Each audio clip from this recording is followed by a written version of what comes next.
Getting out of welcome, ladies and gentlemen, to episode 201 of the Splashcast Monday Night Raw.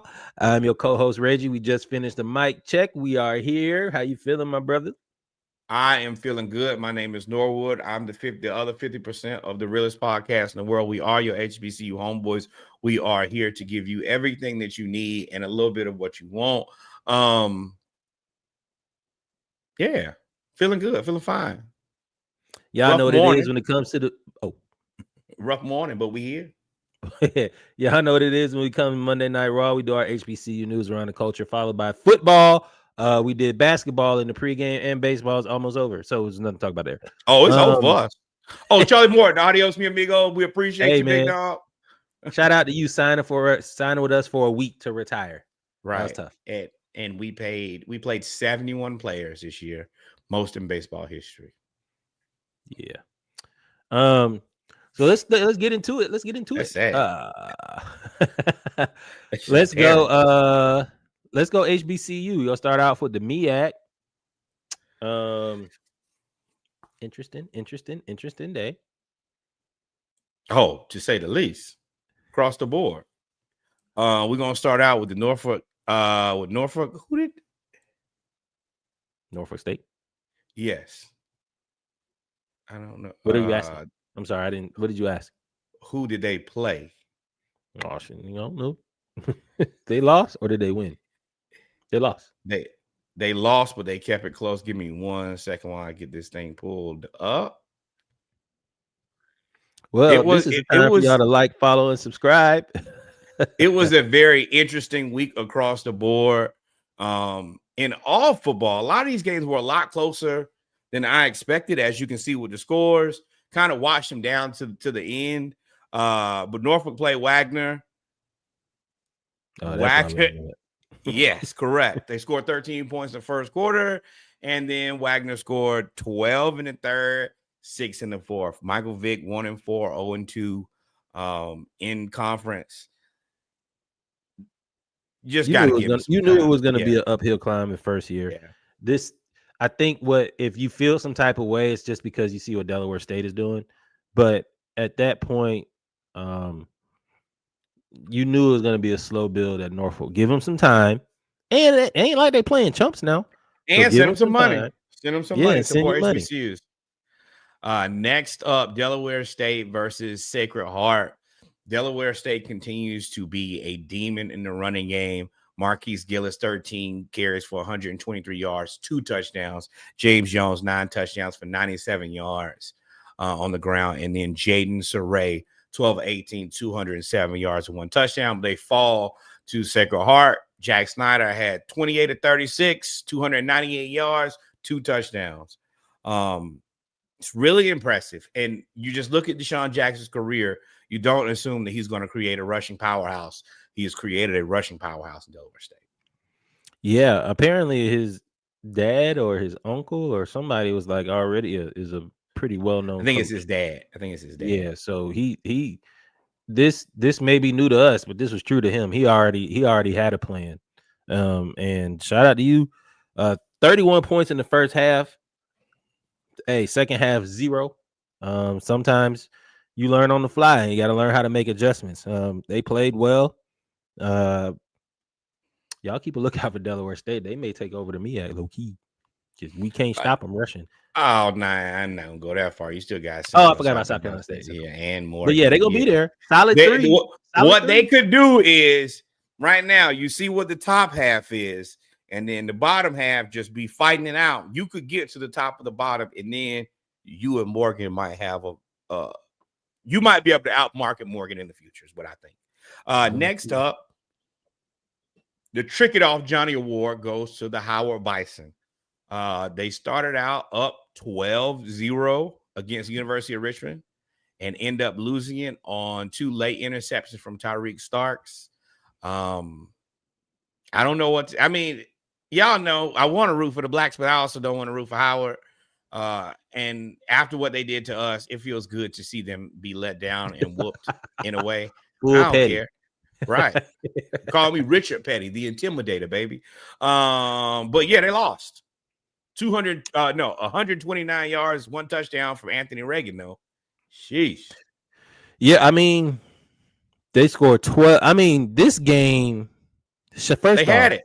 They had it and first blew it. off, shout out to Howard's defense because essentially they allowed no points. If there were no Yeah. turnovers, there were no interceptions, there would be no points. So, um, Howard's defense played well. Sometimes stuff happens, and you can't, as a Georgia fan, you just kind of got to accept it. You just got to accept this one. Ah! Some BS happens. It is what it is. It is what it is. Lord, yes, Lord, yes, Lord. We're gonna get there. I love it. Howard then lost, Norfolk then lost. You on the docket, brother. Speaking of people letting go of the rope, Morgan State was up against Miles. Then they gave up 17 points in the second half. Almost They won. tricked it off, boy. Right. 24-17. Miles, of course, is 0-5. And you know what we say about Morgan is they have every MEAC All-American. You can't do this. You cannot do this if you want us to take you seriously. And the reason you can't do it now is, as we alluded to earlier, Deshaun Jackson has Delaware State looking like somebody and something. If you keep playing, you will get passed. And if you get passed, that's going to be your ass.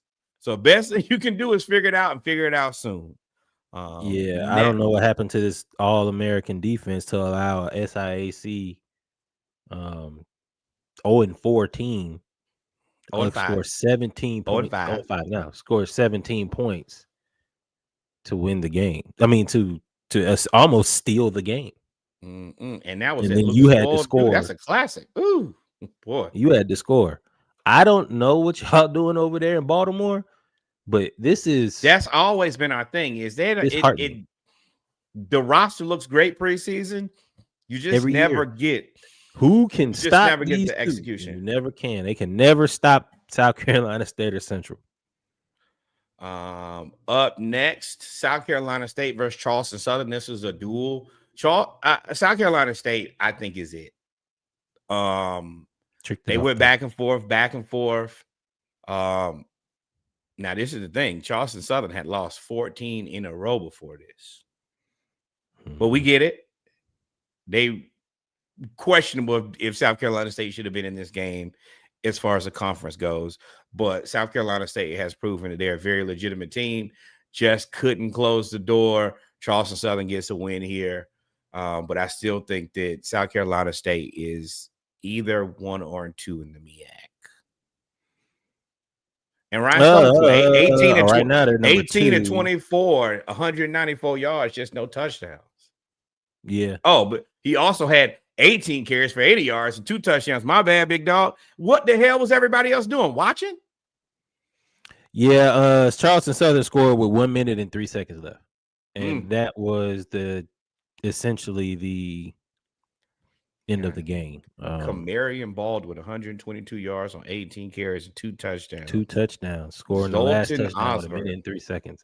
They played tough, but you win some, you lose some. I call this to be an upset, but which is crazy that an 0-14, 0-13 team was still favored. But it is what it is, man. And then of course Central beat East Texas A&M 50-42. Dogfight. Yeah, it was 47-21 at the end of the third quarter, and then East Texas scored 3 touchdowns in the fourth, and Central kicked the field goal. Walker Harris threw 2 touchdowns and ran for another. Of course, Arthur Rogers Jr., their running back that ran all over Southern, had another great game. I think he's in the running for FCS Player of the Year, especially HBCU Offensive Player of the Year as well. Central looks like they hitting their stride, man. They 4-2. Now, let me tell you what you can't do, Central. Is you can't let Christian Jordan from East Texas go for 7 receptions, 119 yards and a touchdown. Let Tanner Harrison go for 2 receptions for 107 yards. And then also let Devin Matthews go for 5 receptions and 103 yards. 3 receivers over 100 yards and 4 touchdowns. All came in the fourth quarter. They scored 3 touchdowns in the fourth quarter. I'm going to tell you, the tape on that, not going to be fun. It's going to be a long day. And And I'm talking about they got loans of 59, 24, 22, 21, 28, 73. Y'all just got pause, beat deep. Yeah. Yeah. So that was it in the MEAC. Interesting day. Could have been a lot more wins, but it is what it is. Let's A move lot on of to this the football, like across the landscape of football, everything. There were a few blowouts. For the most part, though, everybody was fighting for their life. Oh, my bad. Didn't mean to go there. Not yet. Now, speaking of a blowout, Alabama State beats FAMU 42-14. We kind of been waiting for this all season. FAMU has, as we've covered unceremoniously for years, has been kind of taking chips off the old block. And they finally at a point now where I think that it's the culmination of everything at the wrong time. And I don't know if their season is going to get any better. I don't know how they come out of this. I don't know really what to do with this team. But I don't think that it's good anytime soon. Yeah, you're right. I mean, it's tough for FAMU in the place that they're in, but it's really not about FAMU right now. This is about me. I told y'all that this was gonna happen. I said it. I said it. Applause to me. Applause to me. Y'all got in the comments and said, "Oh, you crazy." Y'all was in the comments saying, "You don't know what you're talking about." In the DMs, real loudmouthed. Real air in chest poked out in the DMs. I know that y'all have a lot of pride down there in Tallahassee, but let me tell you, I saw this coming a mile away. And now Alabama State is getting votes to be ranked in the FCS. That really only happens in MEAC schools. That doesn't happen a lot in the SWAC, except for maybe Jackson State. So now you're looking at Jackson State and Alabama State and possibly in the MEAC. It wants because MEAC conference play hasn't started yet. It's starting this week. So once the MEAC starts playing, you may have Central being ranked. That'll be 3 HBCUs ranked. I think South Carolina State will be in there. But I told y'all, now FAMU about to come up. They about to come in here and play Mississippi Valley State. Boy, who this bad and worse. Great segue. Right, and it's a lot of bad here. A lot of unexpected. Tennessee State. Texas Southern squeaks out versus Mississippi Valley State. This is not what we had in the cards. Texas Southern starts out the season against PV and loses at the last play of the game. And then from there, they've kind of let the rope go for the most part. Mississippi Valley State continues to, even though they 0-4, they put up good showings against teams that we have thought that are just substantially, not substantially, but definitely better than them. I hate to keep giving them moral victories, but this is another moral victory. You got a moral athletic department. Y'all ain't giving no money back. You gonna get moral victories until y'all invest. Mississippi Valley State. Jerry. Mississippi Valley State continues to play above their budget. Last couple years, they beat Jackson State when they had Dion and all the SWAC All-Americans. Then they beat FAMU last year. Like they keep playing above their pay grade, essentially. Balling on a budget. Y'all better go and invest in that team. Whatever they got down there is working, but y'all have to invest. It's just you can tell that the resources aren't there, that the depth on the chart is that the depth on the roster isn't there. But they play hard, man. They play tough. And surprise. Unfortunately, we about to get Mississippi Valley State and FAMU here in Atlanta, and I think Valley should win that game. But I think it's going to be a better game than most people think. I'm going to go for the Bands. They lost their leading pass catcher to Alabama State, if I remember correctly, or Jackson State. Well, that is a perfect segue to, I'll let you handle this. These your boys. Oh, yeah, we knew this was going to happen. Jackson State beat Southern 38-13. What I did know, so Southern starting quarterback that got the concussion is that's his fourth concussion. Oh. And he was knocked unconscious. Yeah, laying on down, bro. And at that point, it's like, well, we got to make sure that you can play.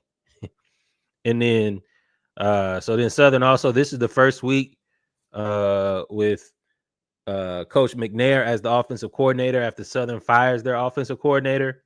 Didn't look like it mattered, although they did play better, but they just can't throw the ball over the middle of the field. They keep dropping passes. And really, I will say this. It was 13-10.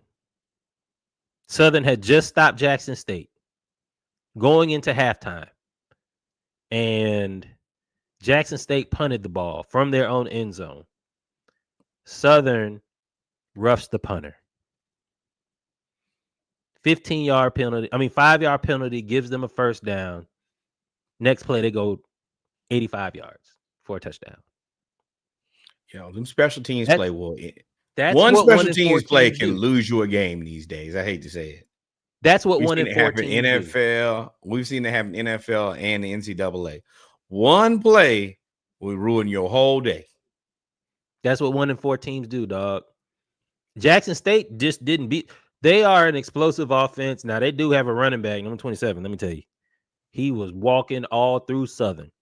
But, Trey Holly played well. They looked more competent. Yeah, Trey Holly, 11 carries, 147 yards, 1 touchdown. His lungs 73. So even the other 10 carries, he was still averaging 7 yards a carry. Now, but once you get down to Jackson State, though, bro, once that pass game started going, I was like, oh, boy, I see why they rating them. That's the issue. Jacoby and Morgan went from 21 and 31, 337 yards, and 2 touchdowns. Nice. He was player of the week, offensive player of the week.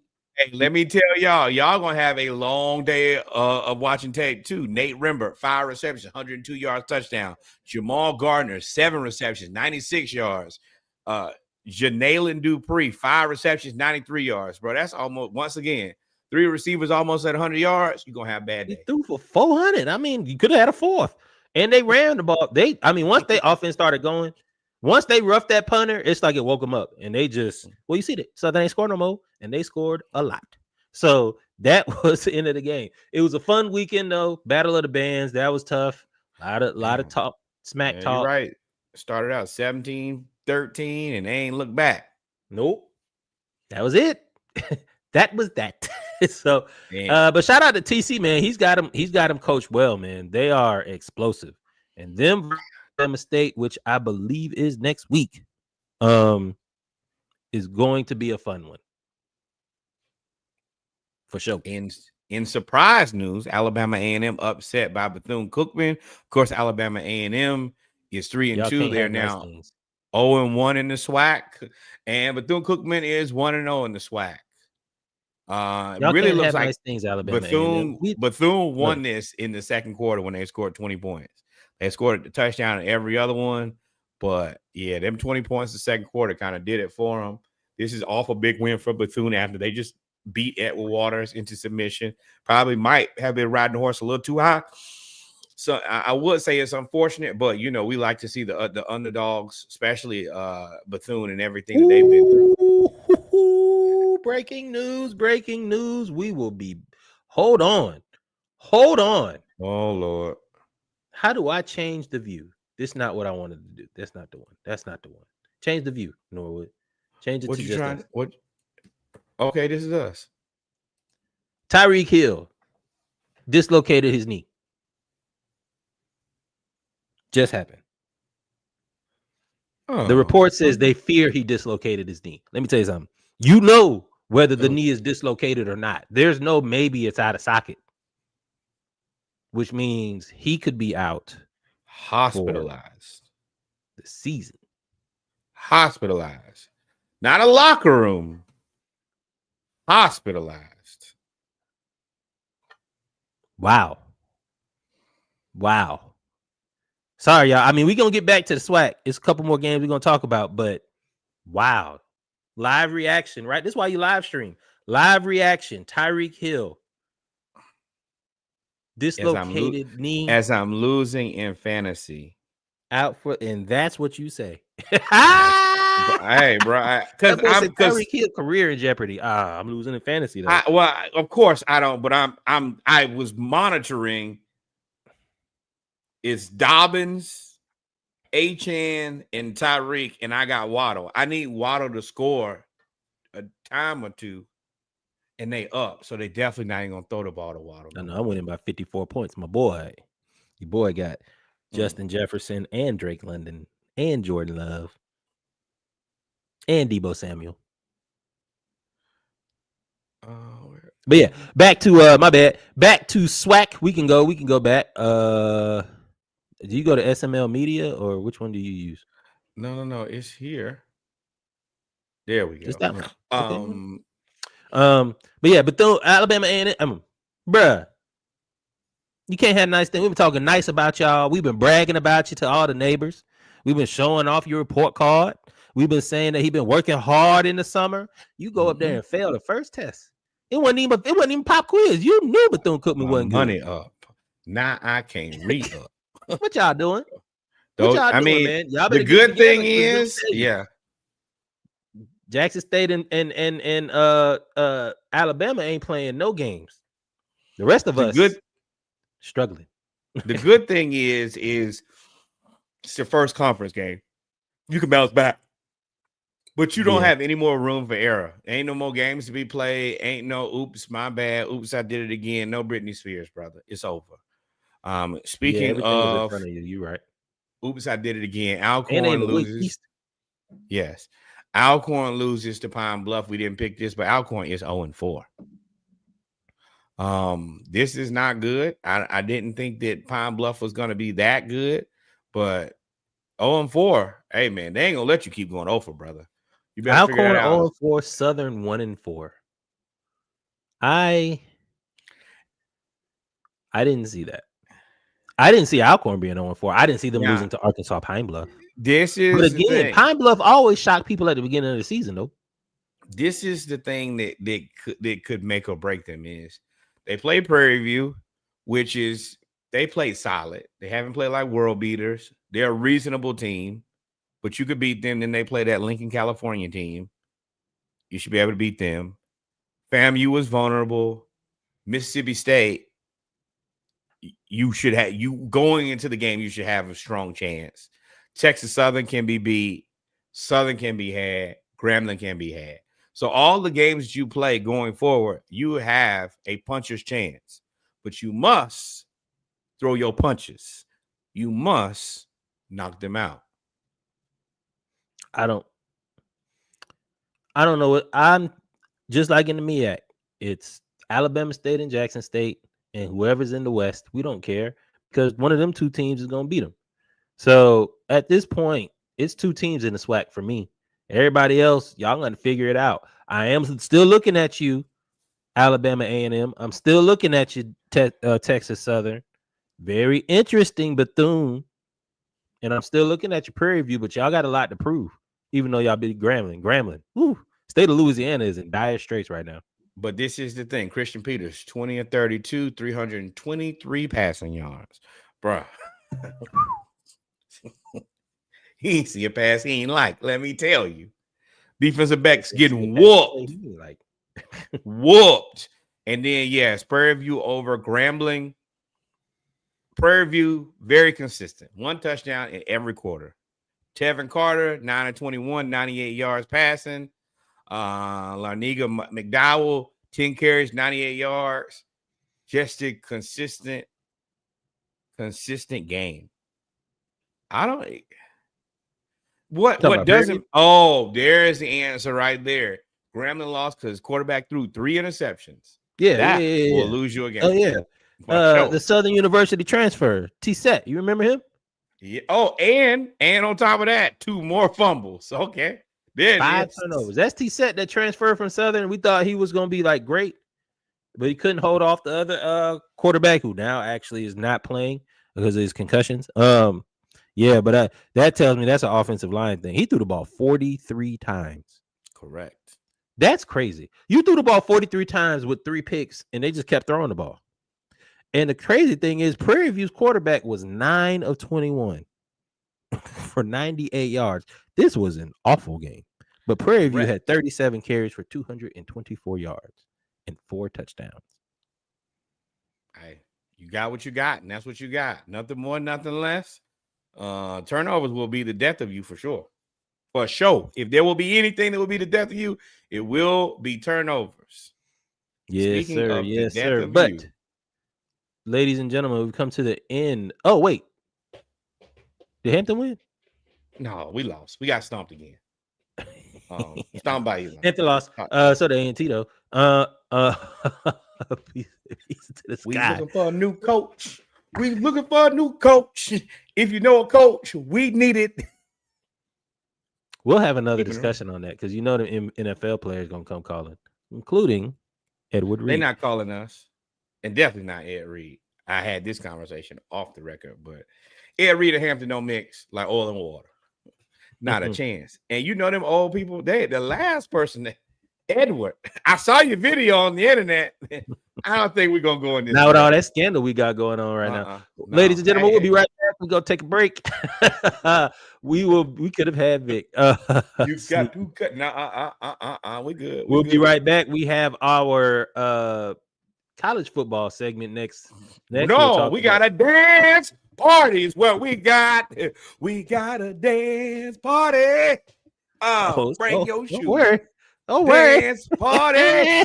Oh, don't worry. Who y'all play this week? We want to see you. We ain't worry about next week. We worry about today. It's a dance party. Bring your shoes. We'll be right back. Oh, my goodness. Joy and pain.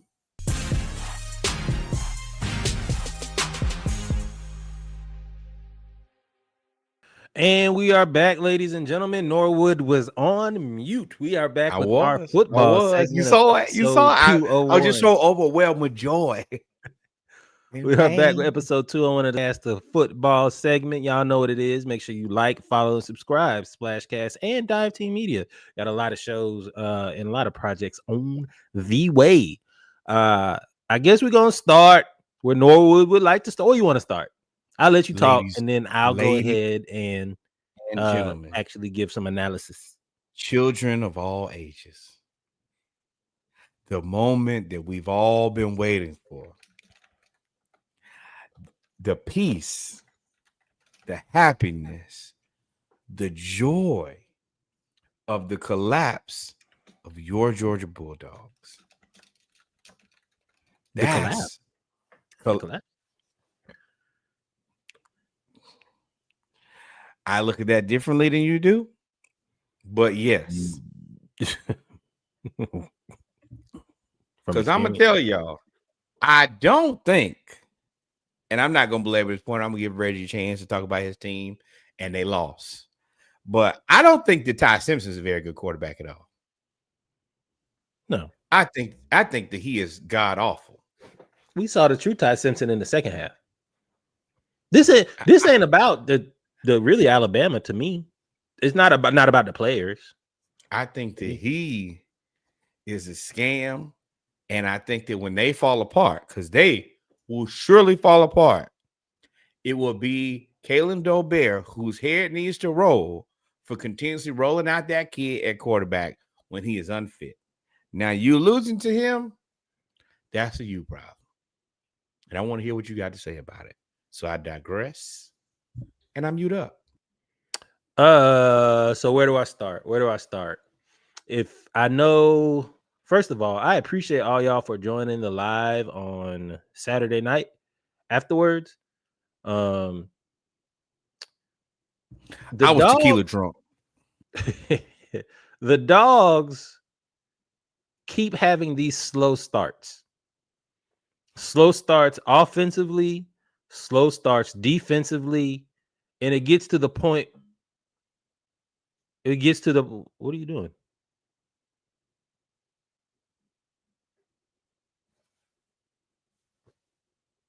I was mimicking y'all slow starts. That's what it looked like to watch. Oh, yeah. It's like slow starts. And that's all about coaching to me. Defensively, Glenn Schumann is a really good assistant. He's really good at it's kind of like the opposite of Zach Robinson for the Falcons. He's really good at making adjustments at halftime. He's not that great at game planning because we be getting smoked in the first quarter. Alabama came out 9 for 9 on third downs in the first half.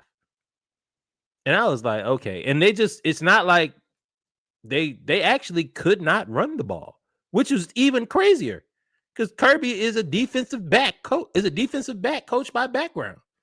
And they were just carving up the zone. I think Georgia's defense they don't have the pass rusher. And Tristan Wirfs literally did everything from lock down the left side. First of all, he's the biggest human being I've ever seen. He's bigger than everybody on the field. You can't really get around him, and the Dogs don't have a signature pass rusher. But they can stop the run. But defensive-wise, the game planning isn't it. Offensive-wise, y'all know.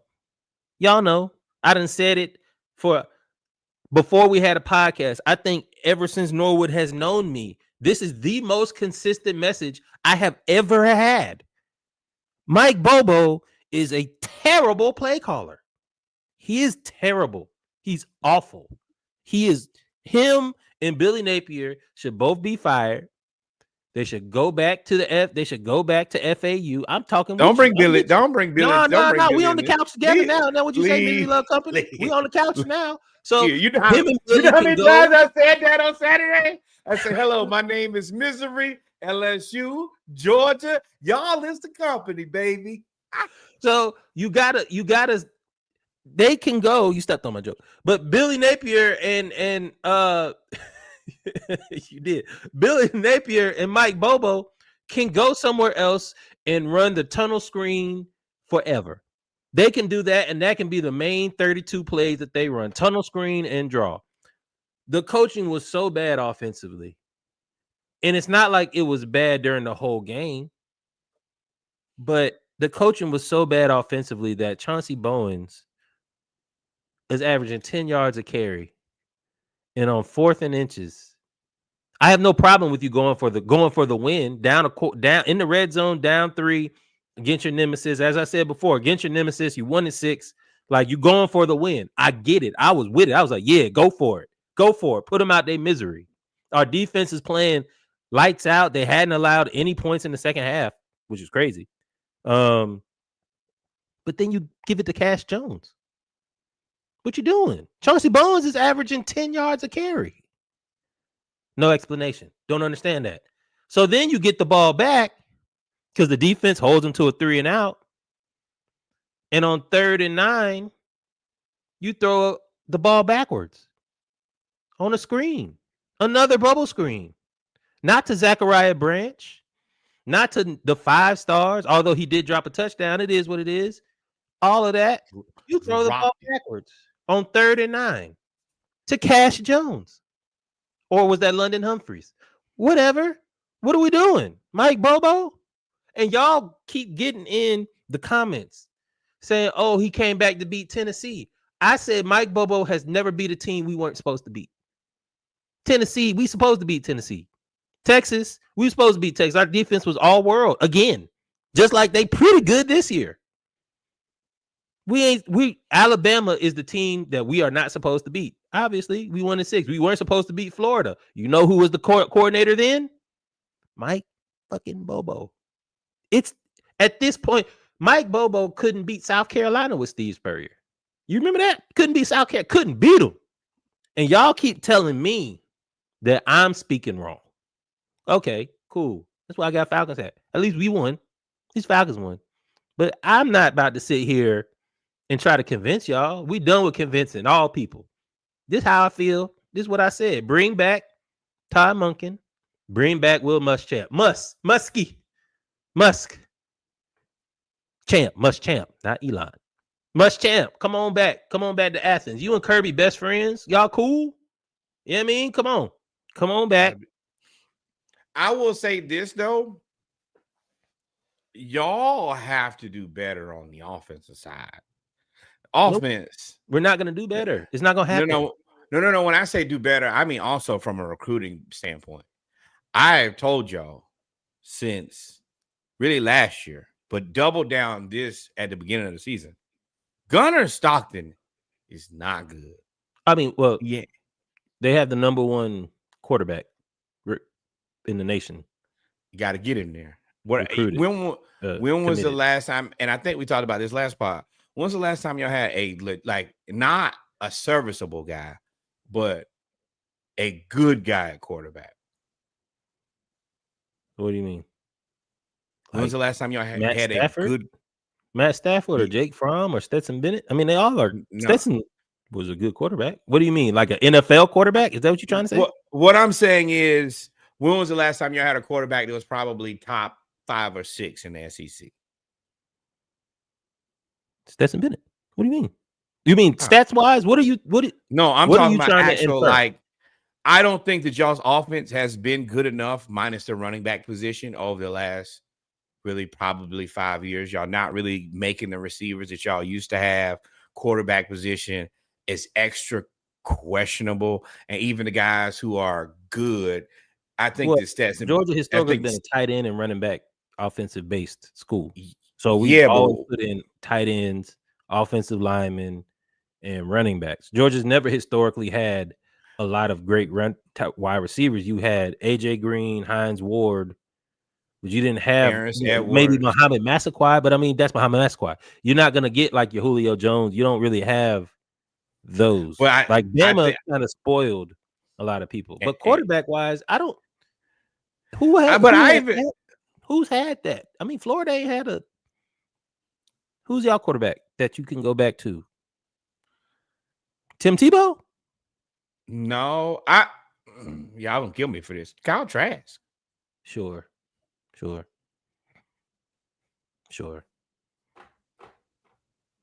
But yeah, like, I'm talking about, like, I'm not asking for like the Kyle top tier guy. Trask. Oh, we What did I'm have George saying, Pickens, but yeah, George Pickens was crazy. Yeah, we did have George Pickens. but like the Aaron Murray level guy, it's not like, I feel like Gunnar Stockton is low end. Yes, he's all yeah. He is the game manager. That is the philosophy But the of every. low end game manager, you got, No, it's I the think, same. No, Gunner stop. I think John Gunnar Parker Stockton. Wilson. That's what they the John Parker Wilsons. They the what's the boy that came from Jake Coker. Like that's how the Saban But tree. I don't think that the Did other it. part is, you're not going to be able, Alabama's not going to be able to do that. Especially like Ty Simpson, it was the battle of the terribles. Because I think Ty Simpson sucks too. Well, But Alabama just outcoached the defense. but I think in the first other half. part is that back then when Alabama had those guys, they had a war chest of Heisman running backs. You're not going to get those guys anymore. So Alabama? Alabama just won this game. You're off not going to coaching be more able than to talent. stock. You're not going to be able to stockpile them anymore. No, it's not with the NIL. You can't stockpile. Yeah. If you look at the teams that are ranked high, most of them do well in the transfer portal. But Alabama just it wasn't even about Ty Simpson, even though he came in. They came in laser focused. Like they came in. I mean, 10. He was like 10 for 10, 9 of 9, third down. He started out like 10 for 10, and but y'all wouldn't get after him either. Not no, at the we speed didn't. that I We didn't get him off his spot. That's why they started blitzing, and it started working. But I mean, they pulled out a play because he sucks that you'll never ever see again. I don't think you'll see again. You can't run it again. It's the screen to Tristan Wirfs on 3rd and 9, and he doesn't. I mean, and the whole defense was there, but it's like, damn, what you expect us to do? That was a great play call, but you can only run that once. That's one and done. Fool me once. That's it. But I mean, that's what I'm talking about. Like, you know who would have done that? Todd Monken. Todd Monken would have done something crazy like that. Put in Jordan Davis and Jalen Carter as fullbacks, and then run the ball with Jordan Davis and put in D-line. Like, that's the stuff that we did with Todd Monken. It's just about the small things. He always had like against TCU in the national championship when you wanted to blow the game open and essentially in the game, he had that play where he flooded his own. We had never run that play. See, Bobo doesn't have plays like that. His plays, and I had to think about it for a second. About why I don't like Bobo's plays, because people were saying, hey, he's averaging like 40 points. They putting up 400 yards and all these other things. And I'm like, yeah, cool. But the thing is, two things. Bobo's plays, he has so many set up throwaway plays. And you know what I'm talking about, because Billy Napier does the same thing. It'd be screen right, screen left, draw right. Like, and it's like those, and he's trying to set it up so he can fake the screen and then throw deep. And that's cool when you hit the deep pass, like against Tennessee. But once you're you wasting plays, burning plays, you've now wasted 14 plays. And it's like, damn, dog. Like, what are you doing? So that's frustrating thing about his offense is he wastes so much talent and good plays. One, and then And go those ahead before I go and to go ahead. those and those plays that you burn, you don't even give the team a chance. It's basically, can I get a matchup on the outside that I want, and can I hopefully execute it perfectly? And if those two things, because it's obvious, we all know you going over there and you want 3-on-2 over there, and you got to hope that somebody don't get there in time. I get that, but this ain't basketball, bro. People get blown up. Yeah, again in Alabama, and it's like once you figure it out, shot, and it's so that's one. That was y'all Two. fault, though. Y'all got to know Ty Simpson. I'm gonna say it to the cows come home. I think that kid, respectfully, I know he's a college kid. I think he is terrible. Y'all should have been sitting in the house the whole game. If he beats you and beats the blitz, then so be it. But what you not gonna do is sit back there all day and be comfortable. Yeah, and then two, I said that it is. I said all of that about Bobo with the plays, his play calling. But it's not having a signature, not even a signature play, because that means it's predictable. It's not having nothing in the tuck. I need to have this play to work in order for us to win this game. 3rd and 9, we need to get 9 yards. I need to have a set of plays that I know I can go to, whatever it is, especially in a passing down. We don't have that. Or his go-to play is the bubble screen, which is even more disheartening. Y'all offense boring to me. It's so boring. I know Kirby, and we are, again, I said it before, I think we 10 for 10. If you go back and listen to everything, I think we 10 for 10 when it comes to things of saying this one phrase that's gonna get you fired. But hanging on to Mike Bobo and keeping him as your offensive coordinator and not doing anything and just trying to talk your way through and talk around him and try to give all this other things. Yeah, it wasn't about the offense. It was about the defense. We allowed 24 points. We can't do that. We can't. Yeah, you talk all of that.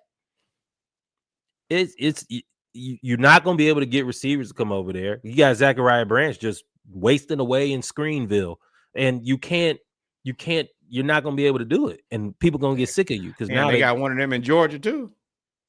Zachariah Branch? No, Screenville, Georgia, and Screenville, Florida. Yeah, they sisters. They right on state line. But people, the bad thing about the SEC is once you get a starving fan base used to winning, the only thing that you want to do is win. And you're gonna get Alabama really ran Bear Bryant out of there after one bad season. Yeah, but y'all, I mean, let's be realistic. What do y'all play? Y'all play Auburn. Y'all gonna beat Auburn. They've been sacked 14 times the last 2 games. Texas at home?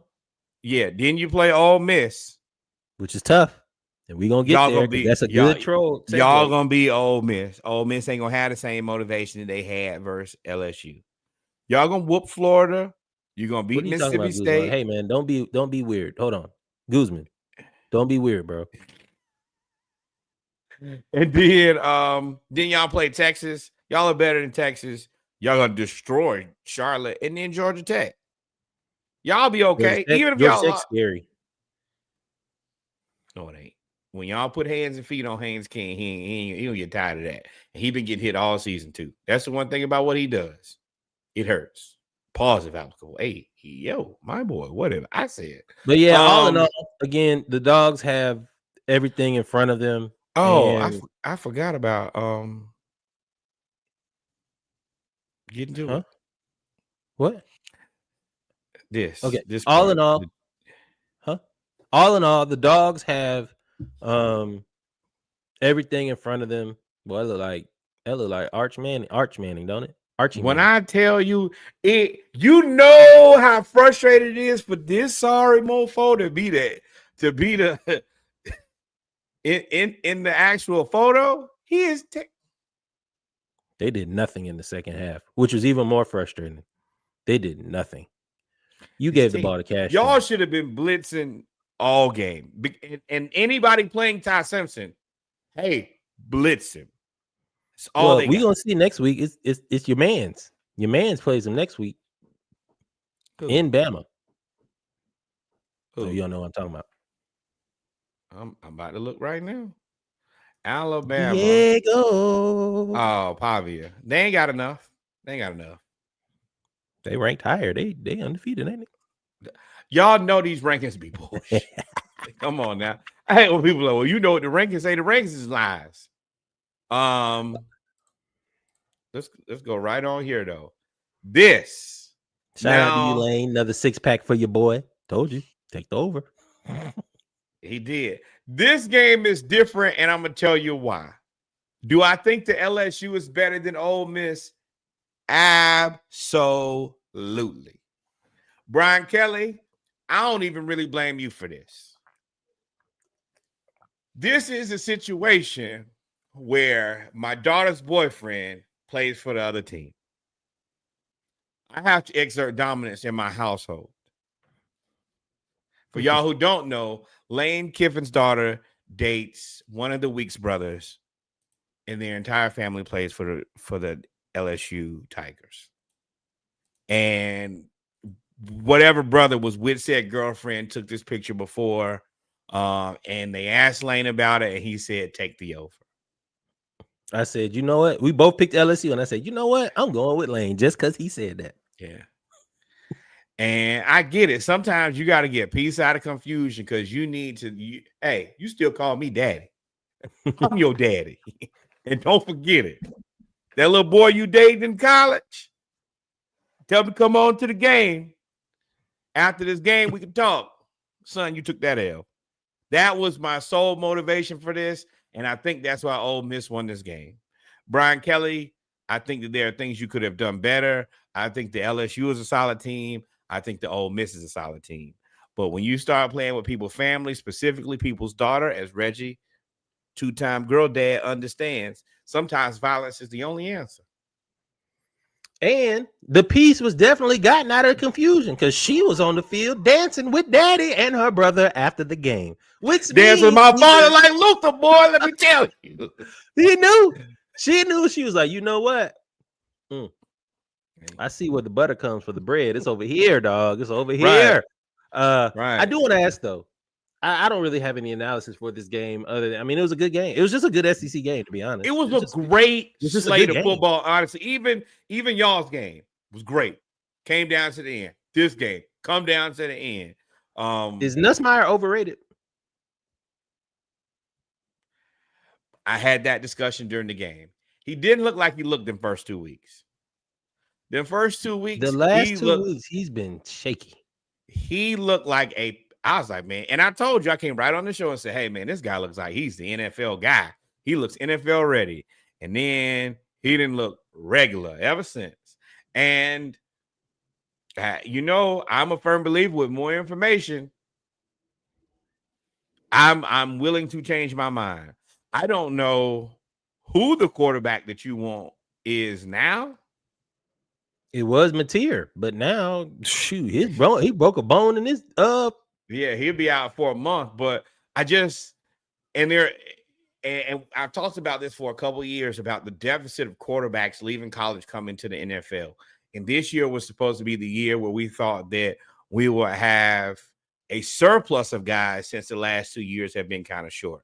Once again, I'm going to do this until the cows come home. I want to thank Terry Fontenot for pulling the plug and going to get Michael Penix Jr. when he did, because there has been an even larger deficit of quarterbacks since then. And if you're not going to be a really bad team, it's going to be damn near impossible for you to get a quarterback and draft him. And even if you draft him, you so terrible. I mean, I think that you look at a guy like Bryce Young in Carolina, the team going to be so bad he might be out of there. I mean, he's going to be in it's Pittsburgh. But it's that's crazy that they made that move, and you could have the best quarterback in the draft 2 years in a row. Maybe 3. Because he was the best. Who was the quarterback that got drafted, number 1 quarterback last year? Well, this past year. Jackson Dart. He wasn't number 1. Oh, Cam Ward. And then next year, we don't know. That means he'd be the best quarterback to come out in the last 3 years. Would be Michael Penix Jr., He easily one of the top 5, which is and not insane 5. foresight. That's Right, insane foresight. right. Um, but we got a couple other games we gonna talk about though. Back to the Georgia game, not back to it, but Notre Dame outshines Arkansas. Outshines is the wrong No, shine. You no, said no, no. shines on Arkansas. Yeah, they were Yes, golden. yes. Jeremiah Love, let y'all know who he is. Y'all been talking down on his name because he been getting hurt a little bit. Hey, 4 TDs later. I they beat them by went. myself. They put foot in ass to Arkansas. They say the stadium was halfway empty at half. Sam Pittman Yeah. fired. Come on home, big dog. Yeah. This Come on back to UGA, Shuddy. Our O line been shaky. Come and on back. as much as we cover SEC teams when they win and they dominate, hey, when you get your ass whooped, you got your ass whooped. And Notre Dame went in there and looked like, hey man, made y'all look like a SWAC or a MEAC team. Bro, it was 21-0 after 2 minutes in the Hey, game. Marcus Freeman let them boys play for about 2 or 3 minutes, and he said, "Hey, turn it up." You remember when Busta Rhymes did that? Touch it, bring it, bang it, out it. Then he said, "Turn it up," and they went crazy. That's the same thing Marcus Freeman did. They got to cutting ass and cutting grass. It was 42-0 at halftime. I said, bro, I don't know who pissed him off, but he may score 80. Sam Pittman got them boys baptized. The thing is, they could have scored 80. They just kind of stopped. Jeremiah Love is nice though. I don't know how we get Jeremiah Love. I know we don't need him because we got Bijan, but Jeremiah Love, if I'm Dallas, I look to pair him with Carter. He could catch the ball. He caught the Jerry ball. Not gonna make no good decisions. He caught the ball with his back turned to somebody, looked over and spun the other way, and then danced into the end zone. I was like, oh nah. No. Oh no. no. You know where he'll end up. San Francisco. I mean, I've always wondered what Shanahan would have done with a Reggie Bush-like player. That's what Jeremiah is. He's a Reggie Bush-like player. I know y'all gonna be mad at USC. I'm not saying I know Notre Dame is gonna piss y'all off, but you know what it is. Come on home, Sam Pittman. Do not care. Mississippi State. I can't believe. This is the frustrating part about the SEC more than anything is these type of games. Mississippi State gave Tennessee everything that they wanted and a lot of what they needed. But then they won't play like this all season. They'll just find a game to play undisciplined. I still think that's kind of on the horizon eventually for Ole Miss, where they just don't show up in a game, and it's not even a game against somebody who's a respectable or a really good opponent. They won't bring it against somebody who they know that they should whoop. And I think that's what's going to happen here. Yeah, I'm more impressed that they can score. They just can't stop anybody. And Mississippi State is going to be a hard out for everybody else. They just couldn't keep up scoring with Tennessee, but they're good. They're a very decent, very well coached team. Hey, Bobby Hill, aka Josh Heupel, I see why they extended you. Nico Amaliva, let me tell you, talk about making a poor life decision. You tricked it off. $7 million. You tricked your life off. To go back home to not win a game. They still winless, and your head coach fired.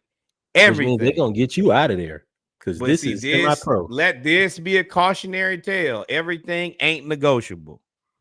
And shout out to Tennessee for standing on business too. They was shout out to Dan Lanning for telling. He said, "Hey, he over here fielding offers. You might want to watch that one." Oh, Dan Lanning? Yeah.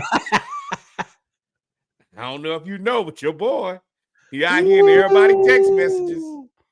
And I know Oregon play UCLA soon. Dan Lanning gonna beat them like a drum. To the ACC. Next, here we go. Woo, now this we did not see coming. I haven't this happen. I haven't respected I said it again. I said, hey, Virginia's undefeated. No, they were 3-1. I was like, I still think they a scam, but Florida State's defense. They I don't know must what stayed on the y'all got bus. going on. They stayed on the bus. Hey, They weren't there. yeah, and this is the thing. Tommy Castellano still getting it done. He scored 38 points. I mean,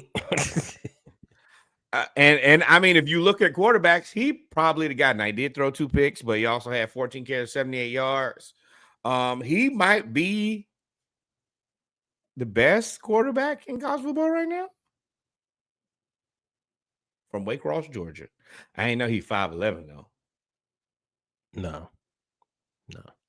I'm not rolling with that. But shout out to Virginia, man. I mean, Virginia can score. And this is crazy because Florida State, first off, I knew it was going to be up. Florida State is terrible on Friday games. They lost to Georgia Tech on the Friday game on that block kick to return for a touchdown when they was wearing all white. That was kind of the beginning of the end. It is. Can Florida State save themselves? They can't because they still have. You can win out. It's 12 spots. You can win out. You beat Alabama. You beat Alabama. At the end of the day, right now, you put hands and feet on Alabama. Yeah, and you still play Miami. And Clemson. And Clemson unranked. Clemson, that's it. My bad. Normally, that's a good game. But, yeah. Yeah, I mean, that's really the last two, though, ain't it? Florida, yeah, Clemson, I mean, Clemson probably realistically gets back into the top 25 by the end of the season. They're going to beat North Carolina. They'll beat Boston College, probably SMU, Duke. They'll lose to Florida State. And if they can beat Louisville, Furman, and I mean, they'll probably be playing for their life versus South Carolina at that last game of the season. That'll be whether they're top 25 or not. But they're not a playoff team. For sure not. No. So, I mean, and so Florida State doesn't play Georgia Tech this year? So they could get to Georgia. They can still get to the championship. Georgia Tech. Hey, y'all just got to do your homework, brother. But okay, let me finish. They just got to beat Miami, and then they can meet Georgia Tech in the ACC championship game. Then, right? If I'm not mistaken. So everything is still there for Florida State. Again, with this 12-team playoff, you really shouldn't really panic right now. Now, if you lose another game, then what you really did is tricked off your mulligan. Yeah. You have to hope everybody loses. If you lose a game, you got to hope everybody loses. Well, no. I mean, they got a tough road to hoe because you still got Miami, who's undefeated. You got Louisville, who's undefeated. Yeah, and it's not the Florida State of old. Cal is 4-1. I don't think that lasts. And Virginia's 4-1. They lost. So, yeah, but what I'm saying is there are 5 teams in front of you right now. You talking about Florida State? I think but they're favored in every game but Miami. Yeah, but I think the Georgia Tech, if they do what they need to, they're going to get there. And I think that Miami gets there. That means you don't get a call, brother. No call. You did all that to say, I'm right. I said, yeah, you got to beat Miami. I literally started that off with, you got to beat Miami. So, if you beat Miami, then that gets you to the championship game. But they're favored in every other game. I'm assuming that they're going to win every favorite game. That's what I'm going to say. So if they win every favorite game, the only game they're not favored in is the Miami game. And that's the game you got to win. Well, this is the other trick bag. Cal has a better schedule. Duke, UNC, Virginia Tech, Virginia, Louisville, Stanford, SMU. They do not have a better schedule. They only play one ranked team, and that ranked team is 24, and that's Virginia. You're gonna see it. Even when they play Florida State, they're not gonna be favored. Florida State is favored. They don't play Florida State. No, you just said they play Florida State. No. Cal for the rest of the season. Duke, UNC, Virginia Tech. They're one more ranked game versus Virginia, Louisville, Stanford, SMU. I think Right. that they're probably not as good of a team, but they have an easier road to the ACC championship. Okay. You must have pivoted from talking about Florida State's schedule to just talking about teams that are in the running. Because I thought you said I they had to play Cal because you said Cal is 4-1. We were talking about the schedule. no, yeah, No, yeah, my what bad, I'm my bad. saying is Florida State is favored in every game. Cal, Yeah. I don't believe in Cal. I don't believe in, except for Miami. I don't believe in Cal. Louisville, you just said they got to work out for Louisville because they're undefeated, but then you just said, and when they coming against Cal, Florida, that Louisville is whatever, they're not ranked. So Well, I they guess can't be not good against Cal or fraudulent against Cal, but then Florida State got to look for it. See what I'm saying? So to me, Florida State only has to worry about if they show up and play like they're supposed to, they only have to worry about Miami. If they can beat Miami, then they'll get to play probably Georgia Tech if Georgia Tech beats Miami.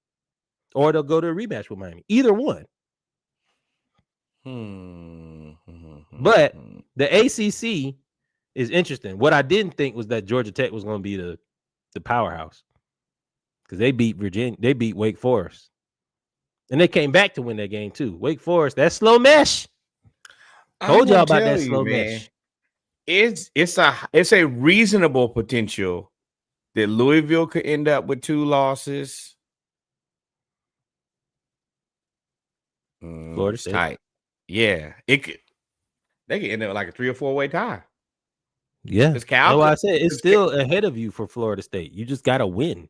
Because Cal still has 2 losses. Even if they lose to Louisville and Virginia, there'll be 2 losses. All this thought into Cal. Cal is all right. No, go ahead. I didn't mean all I'm saying is there's a potential for Louisville to be 2 loss, Cal to be 2 loss, Florida State to be 2 loss, and maybe even Miami be 2 loss. And Georgia Tech to be 1 loss. If that's the case. Or potentially 2 losses too. But we'll figure it out. It'll figure out. It'll for sure shake out. And it won't ever shake out how we believe anyway. So we're going to move right on to Georgia Tech. You called this one. It was close until the end. Told you. Georgia Tech. You got to love them, man. Smoked at the beginning too. Right. That slow mesh from Wake Forest is the weirdest thing I've ever seen. And it works year in and year out. Until players start. And nobody else. It's like running. It's almost like seeing. You have to feel the same way when you saw like the wing tee. It's like, dang, bro. Like, how do you stop this? Because if you commit to the quarterback, I'm walking to the line of scrimmage with the ball. Right. Like, and you can still RPO out of that. You really are, as long as you have a quarterback to make a good read, you really at the mercy of what you leave available, which is the whole reason you run the scheme that you run. But you have to be disciplined, and you're waiting for the other team to be undisciplined. Those are the 2 things that get you beat. And most people not familiar with playing with something like this, and that's what makes it difficult. It's kind of the same thing that Georgia Tech's able to do to people. Hey, this is different than it looks every other week. I don't really have the game plan for this. Haynes King, though. The thing that's about this game is he got Diego Pavia vibes to me. Georgia Tech allowed all them points in the first half, right? I think they allowed 21 points in the first half. If Georgia Tech gets a defense, because they only allowed, I think, 8 or 10 points in the second half. If they get a defense with that wacky offense, it's not you wacky. Talking about this season or in general? Huh? You talking about this season or in general? Yeah. I'm talking because they held Wake Forest, I think, 10 points in the second half, if I'm not mistaken, 10 or 9. So if they get a defense and they can figure out, and that's why number 98 is up there because he was a monster in the second half. If they can figure out how to play defense consistently and not give up a bunch of points with that offense, everybody's in trouble because they're tough. Once Haynes King gets going, running and throwing, they're a problem, man. Georgia Tech's a problem. This is the evolution of the Paul Johnson offense. Yeah, and their schedule is Virginia Tech, Duke, Syracuse, North Carolina State, Boston College, Pitt, and Georgia. And if they can do what they need to before they get to Georgia, it won't even matter. They should be favored in every game. But yeah, but Syracuse just got absolutely smoked by Duke. It was yeah, they got beat 34 to they 3. I think that they're going to lose one of these games, but they're going to be another 2-loss team. Duke is interesting. Oh, I mean, the ACC they'll have one loss. They'll be in the championship game if they win that. Duke will be an interesting game for them to play. Duke is better than I thought. They beat Syracuse so bad. Fran Brown was doing too much internet. And he was on too. Y'all got to figure out. Y'all need to be on them podcasts all the time. You got to worry about your job. And you talking about you recruit 5 stars and your wife is a 5-star, and then you got 5 stars beat out of you. Yeah. Yeah, we shouldn't see you this week, big dog. Speaking of, though,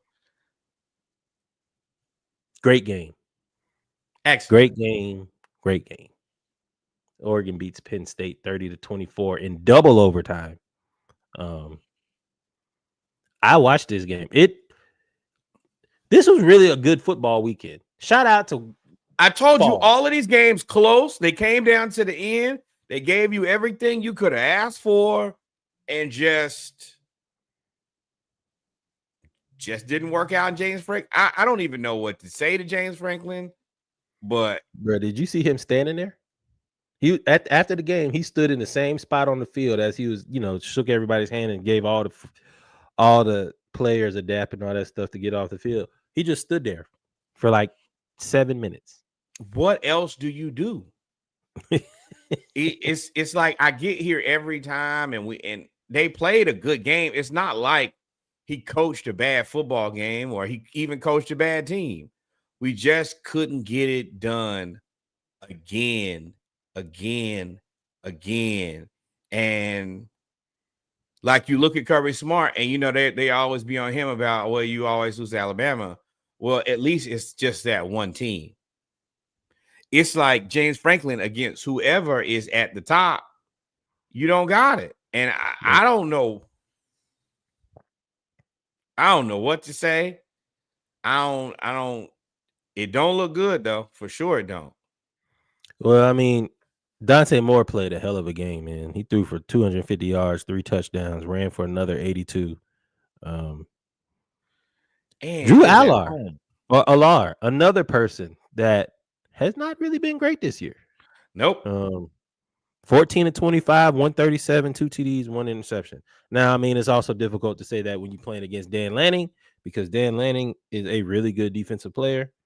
Defensive coach, and head coach, but defensive background. So it's going to be difficult to score a bunch of points against them. But this was a knockdown, drag out fight. And you allowed, and really Oregon controlled the whole game into the fourth quarter. And then Penn State came out and scored 2 touchdowns to tie the game. You got to win some of those knockdown, dragged out. You just get knocked down and dragged out. Yeah. Yeah. So who do you go get? I guess you can't. And no, that is the conundrum with James Franklin is. Number one, he cleaned up your terrible situation you had going on before. And I don't know if there's a guy who's better than what you got. So what do? Do you risk it?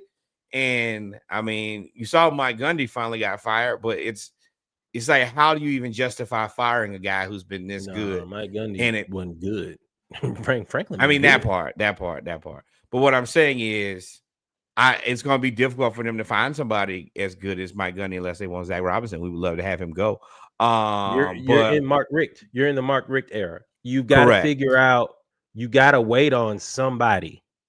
You got to wait. Like Georgia had the inside track with Kirby because Kirby went to UGA. You're waiting on somebody to come available. I'd look at Georgia Tech's offensive coordinator. There's one guy that and they got the other part is your gamble. They have to be good, or they're gonna fire you as athletic director. So you got to really believe in this guy and say, hey, man, this is definitely my answer out of here. And I don't know if I see that. Yeah, I don't know if there's a young guy that you could put that much faith in. It has to be a proven coach, and I don't know if Let all me the ask proven you that, coaches not Reggie. gonna leave. What coach do you know right now that you could get that you could for sure say, I put my job on the line?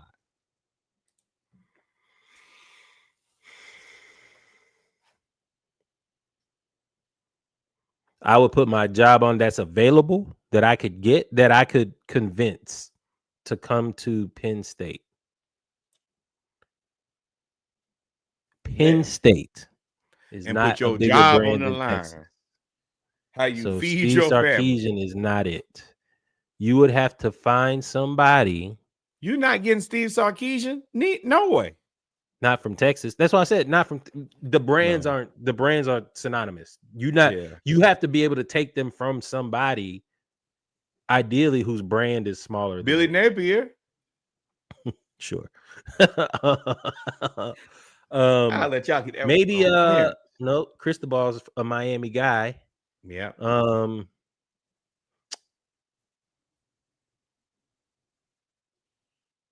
Uh South Carolina's coach? Do I really want to leave South Carolina to go to that pressure and not have? Yeah. If I'm Beamer, I'm not leaving that for that. I will. You leave South Carolina for Penn State. You could be the king of South Carolina. You ain't never gonna be the king of Penn State. I love my family state. Being the king of Columbia is not like being the king of State College, Pennsylvania. You're never gonna be the king. You could. All you gotta do is win once. It ain't like the bar is that high. Yes, you're never. And you What? Wait, you're never gonna win Penn State. You're never gonna win in South Carolina. You're not gonna no, upset but everybody the in the expectation SEC in Columbia is low. low. Penn State. So what causes people to leave low expectation, low pressure jobs to go to high expectation, high pressure jobs? What is the filler right here? Oh, it's money. Exactly. If they pay him $15 million, bro, look, and they got Penn State, as James Franklin showed you, the NIL budget. You'll be just like Nico Unbelievable. You'll take that money, but you can get what you paid at South Carolina. NIL budget is probably double what I agree South that, Carolina but is. you ain't gonna. Number one, you have to be better than James Franklin. Exactly, Sneaky. Exactly. I don't think that. No, you don't have to be better than James Franklin. You just have to win one big game. You just gotta win one. I mean, now that is true. You gotta win one singular one. You win a big game. You go from South Carolina to Penn State, and you beat Ohio State in your first year.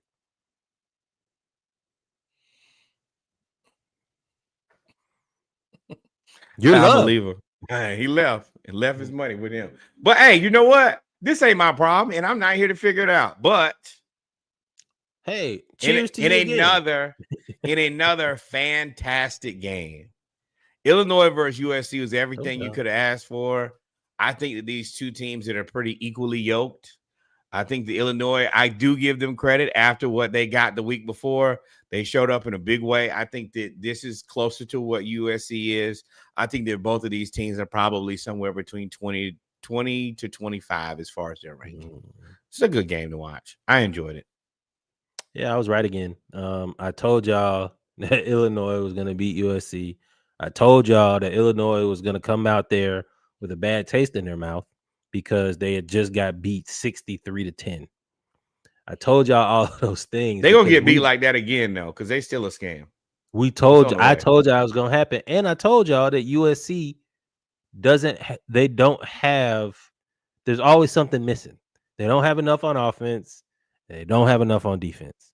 And at the end of the day, Illinois, when they needed to kick the field goal to win and come down and win the game, even though it was a really good game, really close game, I was convinced that Illinois was going to win. I haven't seen Lincoln Riley really be that guy to win a big game, big close game.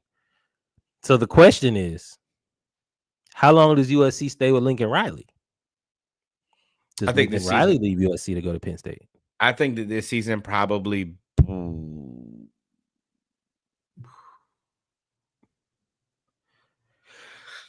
So I think reasonably, well, okay. So this is what I'm seeing. They play Michigan, they play Notre Dame, Nebraska, Northwestern, Iowa, and Oregon, and then UCLA.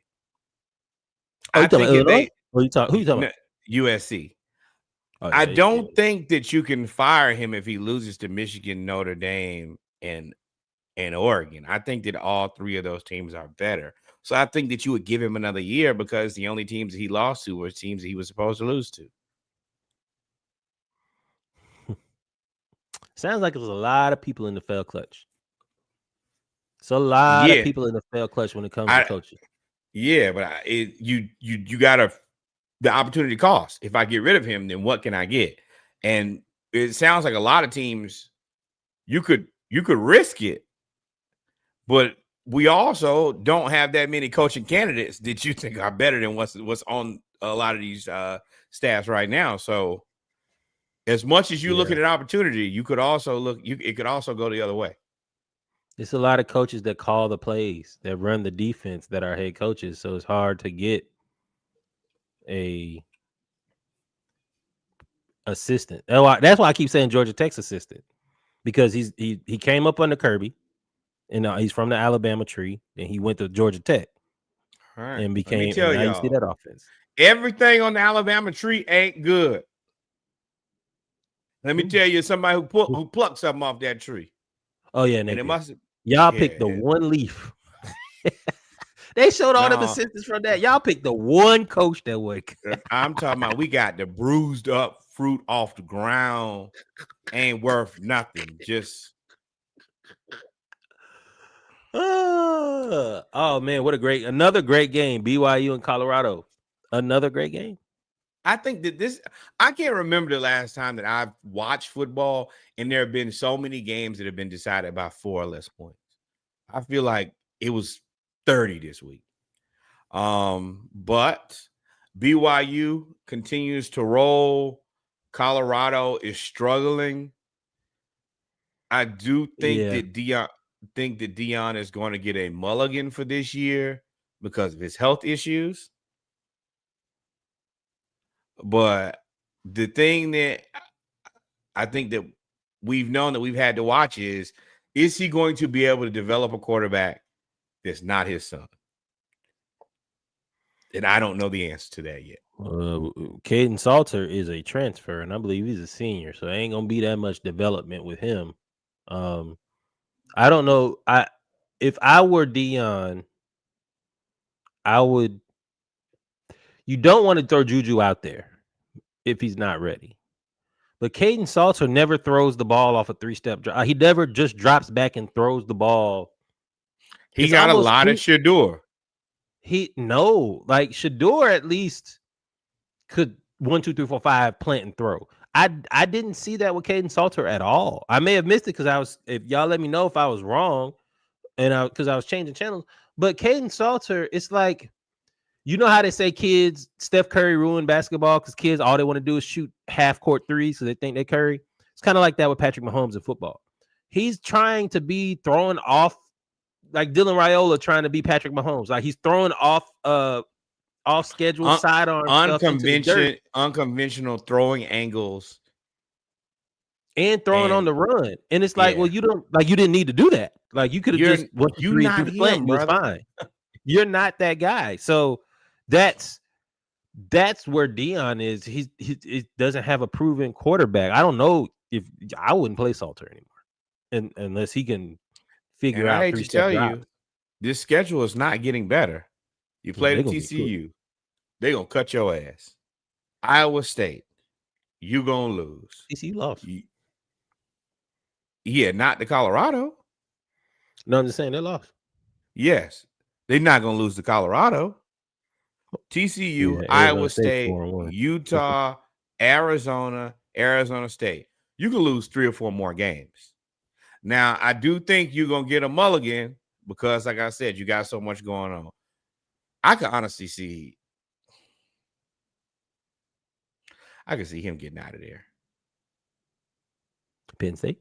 No, No. I'm talking about just no. retire. Florida?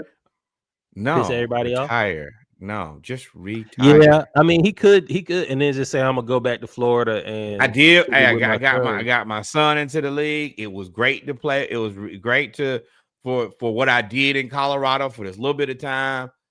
I have very real health issues. I don't know how much time I got left on this planet. Best thing I can do at my time is spend it with my family. I'm all for that. If I'm Colorado, I'm taking his son name off the building. No, you're not. If he, No, you're yeah, not. if he leaves, All them applications, Colorado's made their money back tenfold. Don't matter. I guess. I mean, the name a building after him. Then you ain't got to be in the Sports Hall of Fame. But No, whatever. let me tell you. No hate on Shador Yeah. because y'all doing him wrong in Cleveland. So that's my bad. I don't think they're doing him wrong in Cleveland, and I think it's best case scenario for him to do is get out of Cleveland. We've come to the end of the college football segment of episode 201 of the Splashcast. We're gonna take a break and we're gonna come talk about pro football. We got some storylines we're gonna talk about. We're gonna breeze over the games that really don't matter. And I won't say don't matter, but I don't really have a lot of talking points. Don't matter. So your team don't matter, make it matter. How about that? We will be right back. Y'all stay tuned.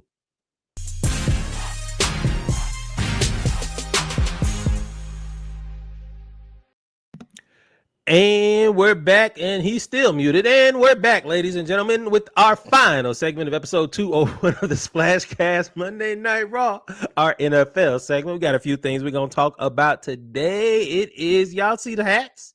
Y'all see the hats? It is back, baby. We back. We back. We back. Victory Monday in Atlanta. Welcome back. And I am being positive because y'all said I'm a negative person, but I'm going to be negative in a minute, though. But, hey, we got the dub 34-27 against the Washington Commanderless. They had no commanders on the field other than Debo. They missed literally everybody else. Falcons win. Offense looks good. Big storylines. What you want to talk about first? Zach Robinson moving to the sideline or Michael Penix? You want to piss me off. Just start there then. Start right there. Yeah, so let's start there with Zach Robinson. Go ahead, piss me off, Reggie. Go ahead. I knew you've been just waiting. Yeah, that looked like a good place to start. We got the W. Now let me piss Norwood off immediately. Zach Robinson moves to the sidelines from the booth. And I don't know, y'all got to do some better vetting of who's around you or telling players, hey, maybe you don't need to tell the media that. Like, we know you should have been on the sideline the whole time, Zach Robinson. You ain't got to tell Bijan, they have to tell us that. We know you should have been there. I told you, I laid it out. I said, you got a rookie quarterback. Okay, a rookie +3. You got a rookie +3 quarterback. You have a young team, and everybody is playing for their motherfucking job. And you thought the best place for you to be is upstairs? You don't want this job. I hate that Ike Hilliard got fired. You know, of course he got fired. But I will say, now I don't know if this is a product of him being upstairs. I don't know or downstairs. I don't know if this is a product of whatever. But the Washington Commanders weren't missing a lot on defense, were they? They still had a similar defense from last year that was pretty good. And Michael Penix and Zach Robinson was cooking. And for the first time this year, Drake London and Kyle Pitts looked amazing together. So I don't know if that's Ike Hilliard's fault or not, or if you were scapegoated. Ike Hilliard was a wide receiver coach. He ain't got nothing to do with y'all. So frustrating because it's just a waste of a guy. Yeah, he is the wide receivers coach. He went to Florida, right? Yeah, you like. And he's the wide receivers coach. Good. But the point they said they fired him was because all the receivers were on the different page, and it looked really bad against the Panthers. And yes, he was scapegoated, but it did look bad. Now all of a sudden, Zach Robinson goes down to the field, and now he looks like, okay, we know what we're doing. But it really wasn't about passing. Go ahead before I go. It wasn't about passing. No, it wasn't. But the passing game looked much better other than the one bad interception from Penix. Now, that was a bad one. And one thing that I've said, and I hate that you make me look like a fool immediately, is you haven't given the ball away. You haven't been irresponsible on possessions. You were irresponsible on that one, but outside of that, I think you played a good game. I think that you adequately checked down to Kyle Pitts when available, and he did his thing. He ran aggressively. He ran like a man. He still ain't blocking, and that pisses me off. Yeah, It's like Charlie Warner put somebody under the bench. Oh man, that's the reason I like Charlie. Charlie gonna find one of them boys and put him on his neck every time, and that's the reason. Hey, Pitch, you my boy, but I also said I have no problem moving Charlie because Charlie Warner is active and aggressive, and that's what I like more than anything. But I will say, when you try to tackle Kyle Pitts, he ain't going for it. Oh, he might not block nobody, but you ain't gonna try. Hey, and a lot of y'all are not big enough, linebackers included, and cornerback. Bobby Wagner, stand a chance. You a Hall of Famer. You had a rough day. Bijan and Kyle Pitts whooping on that old ass the whole game. What happened to practicing, brother? Bijan, I gotta hit up the homie.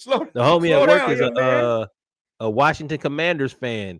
She been talking big noise in the team group chat.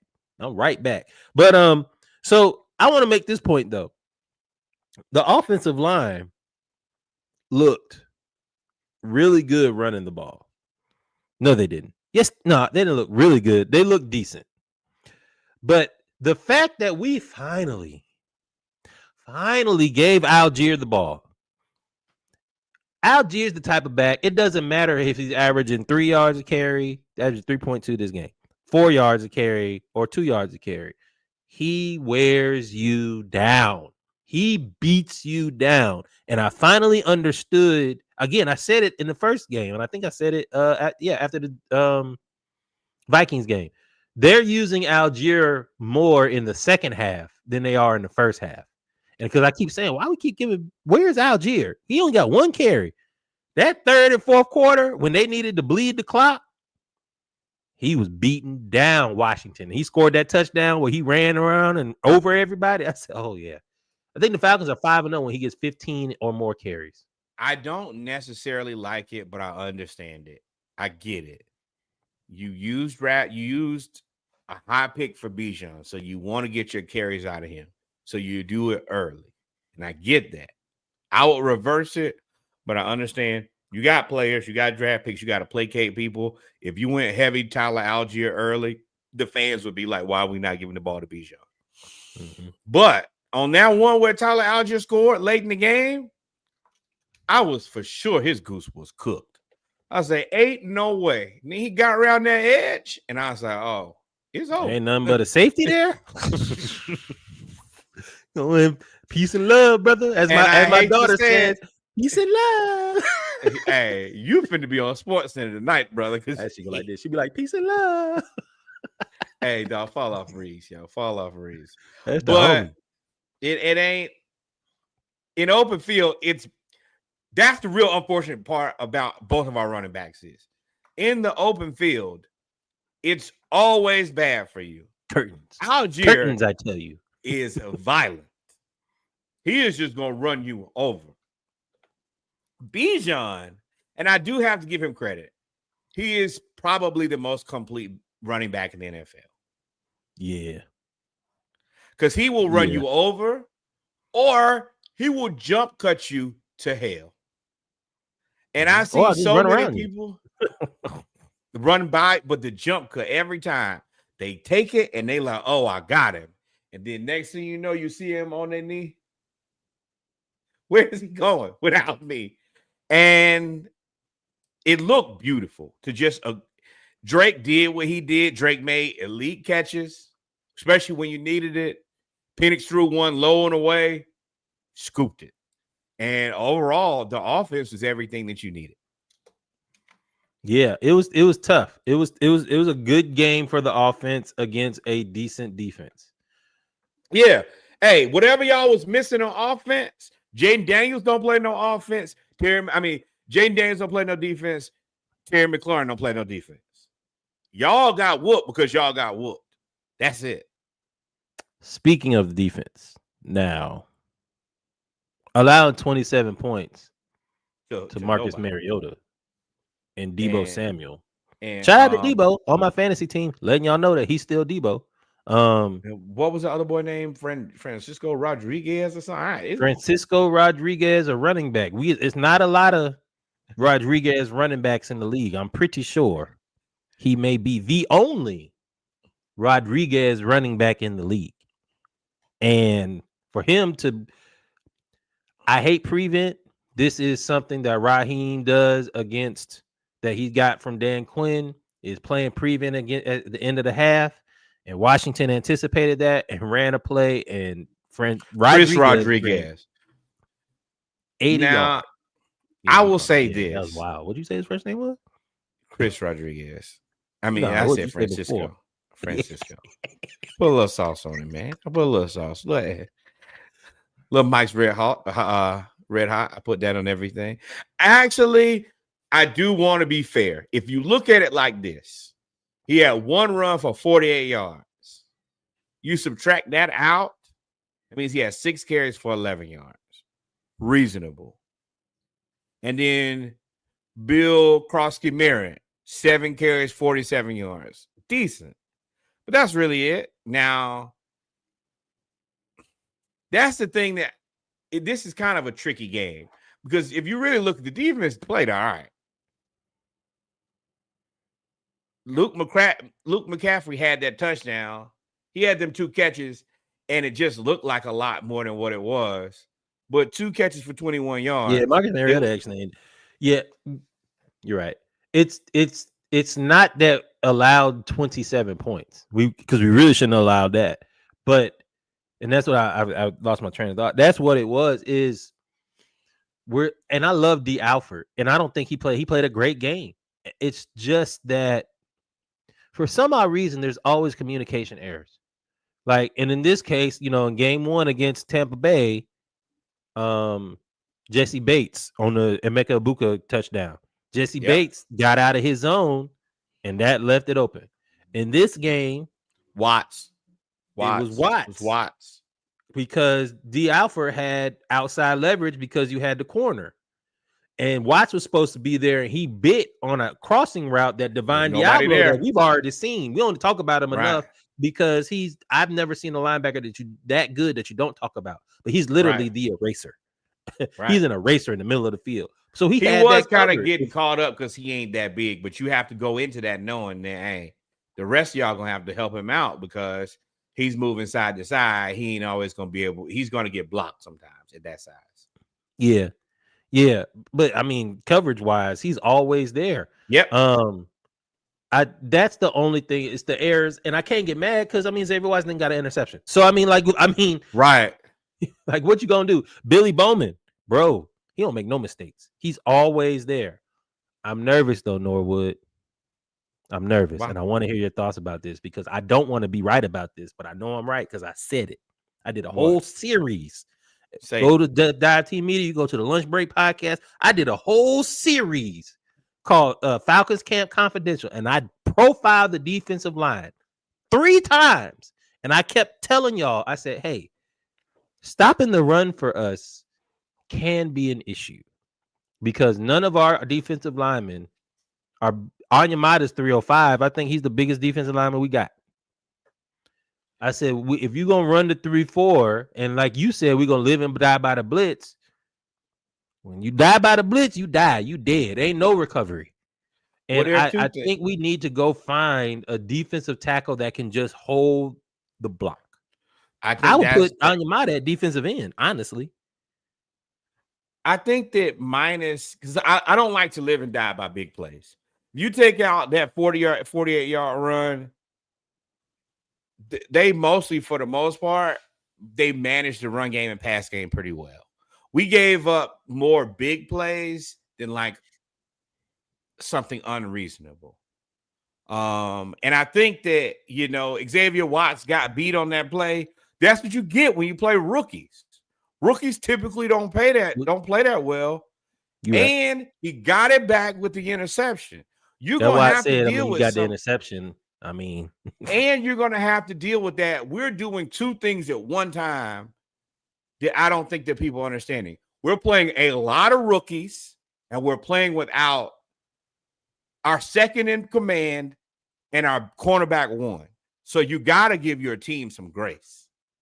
second. If AJ Terrell, Jesse Bates. That's one yes. person.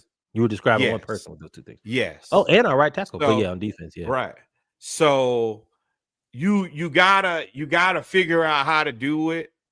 And now it is scary because we play the Bills next, but then we get Niners, Dolphins, Patriots. Dolphins, no Tyreek. Hey, I won't worry about them with Tyreek.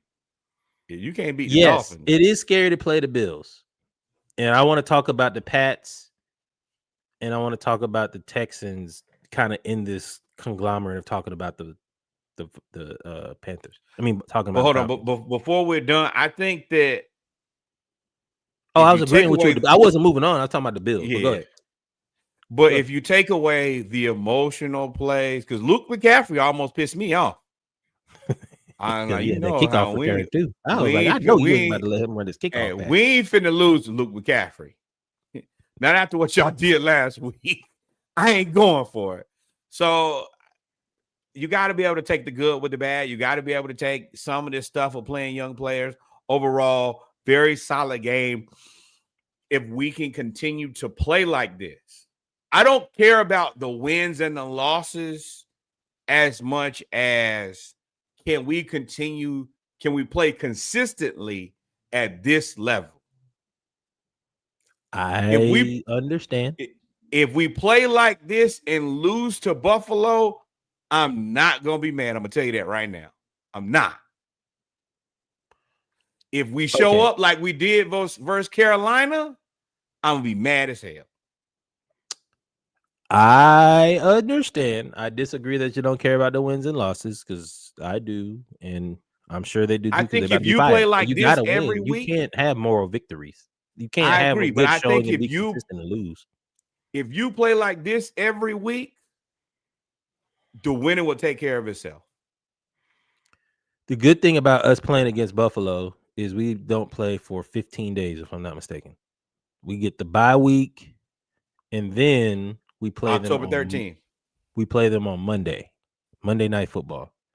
So we should have that would mean AJ Terrell's been out a month. So that means you have a good possibility of getting him back. Darnell Mooney is still he really must have been hurt after that first play in preseason. They all hurt. And Drake London still hurt. Darnell Mooney looks like he's still coming back from the injury. He's still he missed all the training camp, and it's visible. But you also will get Caleb McGarry back and Elijah Wilkinson. Hey, shout out to you, big dog, because I was like, I am skeptical. We need to go make a trade right now. And then this kicking game exploded. But him and Lindstrom, outside of playing against Derek Brown, who throws literally everybody out of the way, you've looked pretty good. But you get McGarry back. You don't lose Natron Brooks because he'll have plenty of time to go through concussion protocol. I think that Mooney can get. We also got Casey Washington back. And I mean, he only had one catch, but I mean, he's a very good route runner. And it's a guy you got to respect. He's solid. And I think that Drake's collarbone is still, when he caught that pass, the one where he was dropping to the floor, the one that I said was low and outside, you could just tell he was like, that did not feel good. And I think that he's been suffering through. So you're right. If we can get healthy and play the Bills, and you got 2 weeks to game plan.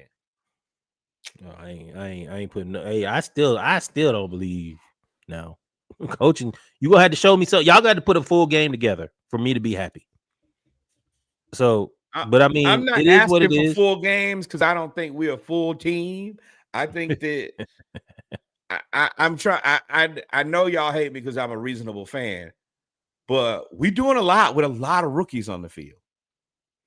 Yeah, Shout out. So before we move on, because I do want to talk about the Pats and the Panthers and the Texans and the Titans. What do you give us? What's our grade for the first quarter of the season? We're 2-2, which I think we kind of called that.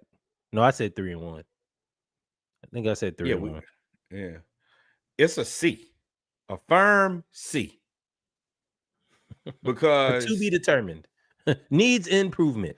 yes, you can still fail this class. What I'm telling you, we lost to the Bucks, but I think we played well. We whooped the Vikings. So we had one game where we played okay. We one game that was a high. Panthers was the low of all lows. Commanders, I'll be completely honest. This is more of a slump buster than anything. Push for me. Push. I think that we lose this game if they have Jaden Daniels and Terry McLaurin and we play like this. We needed to play a vulnerable team. So you're saying if they're healthy? But I mean, if they're healthy and that's we're tricky. healthy, Then it's a push. I don't think we Then played as bad either. Yeah. If we have AJ, you're right. In hindsight, but we did what we did what we were supposed to. And that's the biggest thing that I want out of this team more than worry about anything else is doing what you're supposed to when you're supposed to. Mm-hmm. What we did versus Carolina was not that. We got our ass whooped. That you can't have. And Raheem, that's your job. Yep.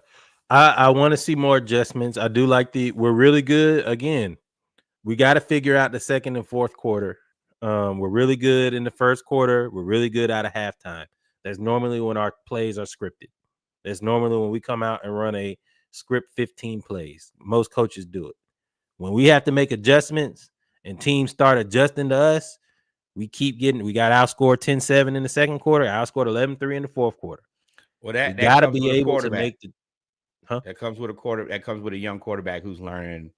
Oh, this is what. And Penix will get better because he's gonna have to make a little bit more reads. But I mean, the arm talent is crazy. But you got until then, you lean into what's been getting you there. The running game. A damn running game. I wanted to Pats crush the Panthers. Let's go here. Pats crush the Panthers. Panthers suck. The Panthers suck. We beat ourselves. But that's a good thing about the rest of the season is you get a chance to redeem yourself against the Panthers that you need to go in there and punch them in the face. We play them in about a month. Yeah, when they come to Atlanta, we need to beat month and a half. This. And then you get another shot at the Buccaneers. Now they probably gonna be healthier, but that's what you want to see. You want to see, hey, we healthy, y'all healthy. This is essentially the battle for the NFC South. Mm-hmm. But you got to do it. The thing is, with that game versus the Panthers, the Bucks, you got to go to Tampa. You blew it here. You get Carolina here. What's interesting for this Carolina, why I wanted to come here is they beat us 30-0, and they went to New England and got absolutely smoked. Now the difference is they were on the road, and all of that. But Bryce Young, they putting up stats that they comparing him to Ryan Leaf, like hadn't won on the road, and it's not his fault because the Panthers suck as an organization. But where at this point, we still don't know what Xavier Leggett's doing. Did he even play? I don't even know if he played. But they got Ted, but I don't know if they're gonna keep Bryce, man. I think they may end up moving him. I think it's more and more likely that they'll end up moving him somewhere. Okay, and then who you gonna draft? Trade for Kirk Cousins. Give us Derek Sure, Brown. You can have him. Give us Derek Brown. Xavier Leggett, was he hurt? Nothing? Xavier Leggett, he was out there running wind sprints.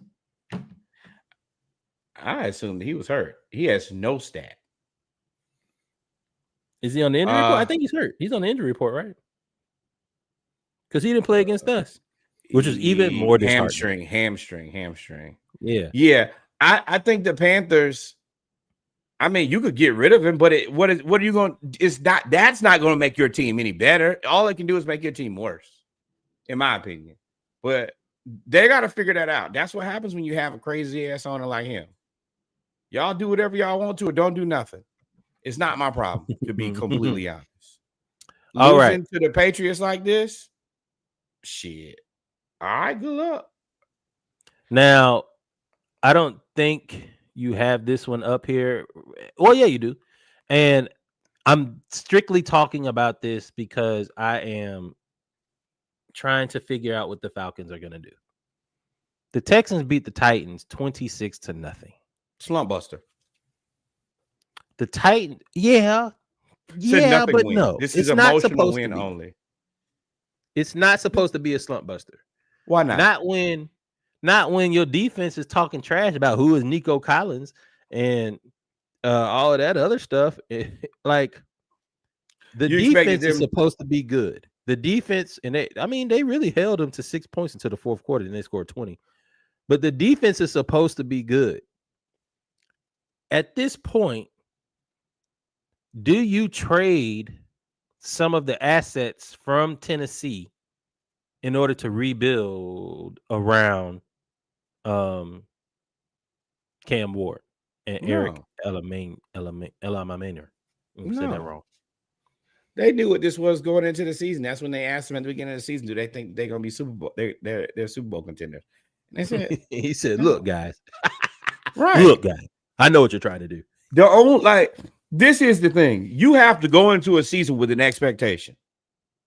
And the more reasonable your expectation is, the better off you'll be. You got to remember that this team used to be coached by Vrabel. They cleared out all of those guys. Then Rand Carthon cleared out all their contracts. It looks like Calvin Ridley will probably be done at the end of the season. Probably. So they're just purging. I mean, yeah. But what I'm saying is they're in the point right now of getting rid of bad contracts, and hopefully our quarterback survives the season. That's it. That is the expectation. Always was the expectation. Nobody's surprised by this. I think it's way more surprising the Texans are struggling than the Titans. Well, I'm not surprised that they're struggling. I just want to know, the defense, you have a lot of money spent on defense. You got L'Jarius Sneed, you got Jeffrey Simmons, you paid Amani Hooker, you paid Roger McCreary, you brought in Arden Key. Like you paid a lot. Probably do the same thing that the Texans did with Laramie Tunsil. And I don't know if it's working so far, but you take one of your best assets and you flip it for multiple assets. And to me, that would be their defense. I would trade Jeffrey Simmons. That's what I would do. Oh, when I talk about he walked through their offensive line. See, that's the other part. I've never seen a defender get in the backfield that fast ever in my history of. As soon as the ball was snapped, he was tackling the running back. You can't blame that on the quarterback or the running back, bro. Y'all can at least get in the way a little bit. Fall down. I mean, cut him. Worst kind of worst, just fall down and dive at his legs. Y'all didn't do anything. What's surprising about Tennessee is their run game. I mean, their offensive line is not bad at all. Oh, JC Latham's out. Oh. They know what this is, man. They know what this is. And I don't think that they're surprised. They'll be drafting high next year. Now they could get some receivers. It's a lot of receivers. Right. It's a lot of receivers coming out this year. That's what you're going to have. Auburn kids. You got Arizona State. You're going to have to go get one of those guys. And you're probably going to need a veteran that's a better veteran than Calvin Ridley's ass. And I don't know what happened to Calvin Ridley. Honestly, we might have bailed on him at the right time. He ain't never been good again. Well, that whole thing kind of messed up. I mean, you do know the backstory, right? Yeah. I mean, that'll mess up your career too. That'll mess up your career anytime. So I don't. They're just a team that's figuring it out. There shouldn't be any expectation for them. It shouldn't be any surprise that they are where they are. It is what it is with that. Let's go Packers Cowboys.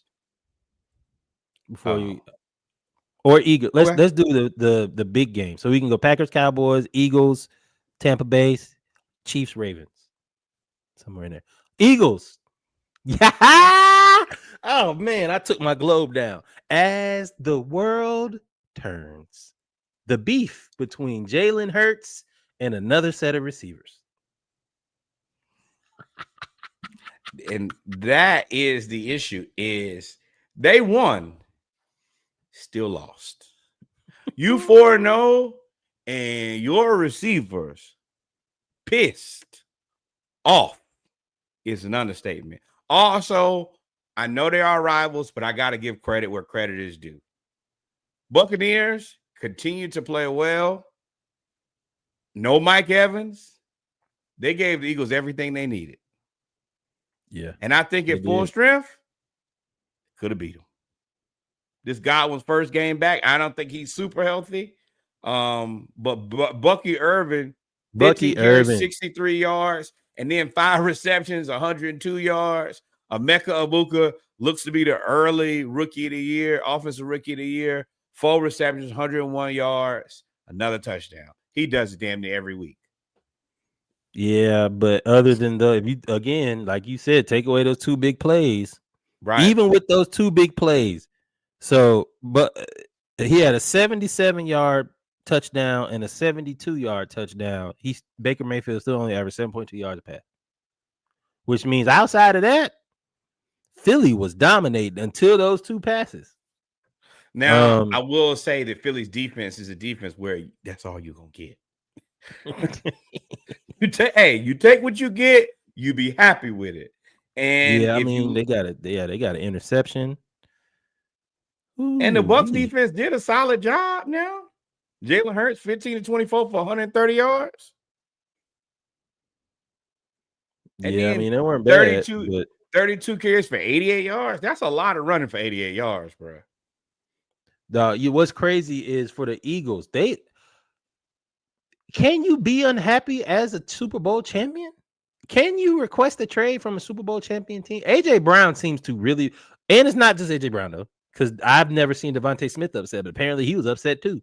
Because I think Jalen Hurts was 0-8 in the second half. Neither one of them walking into the locker room, you couldn't tell that they were Super Bowl champs and 4-0.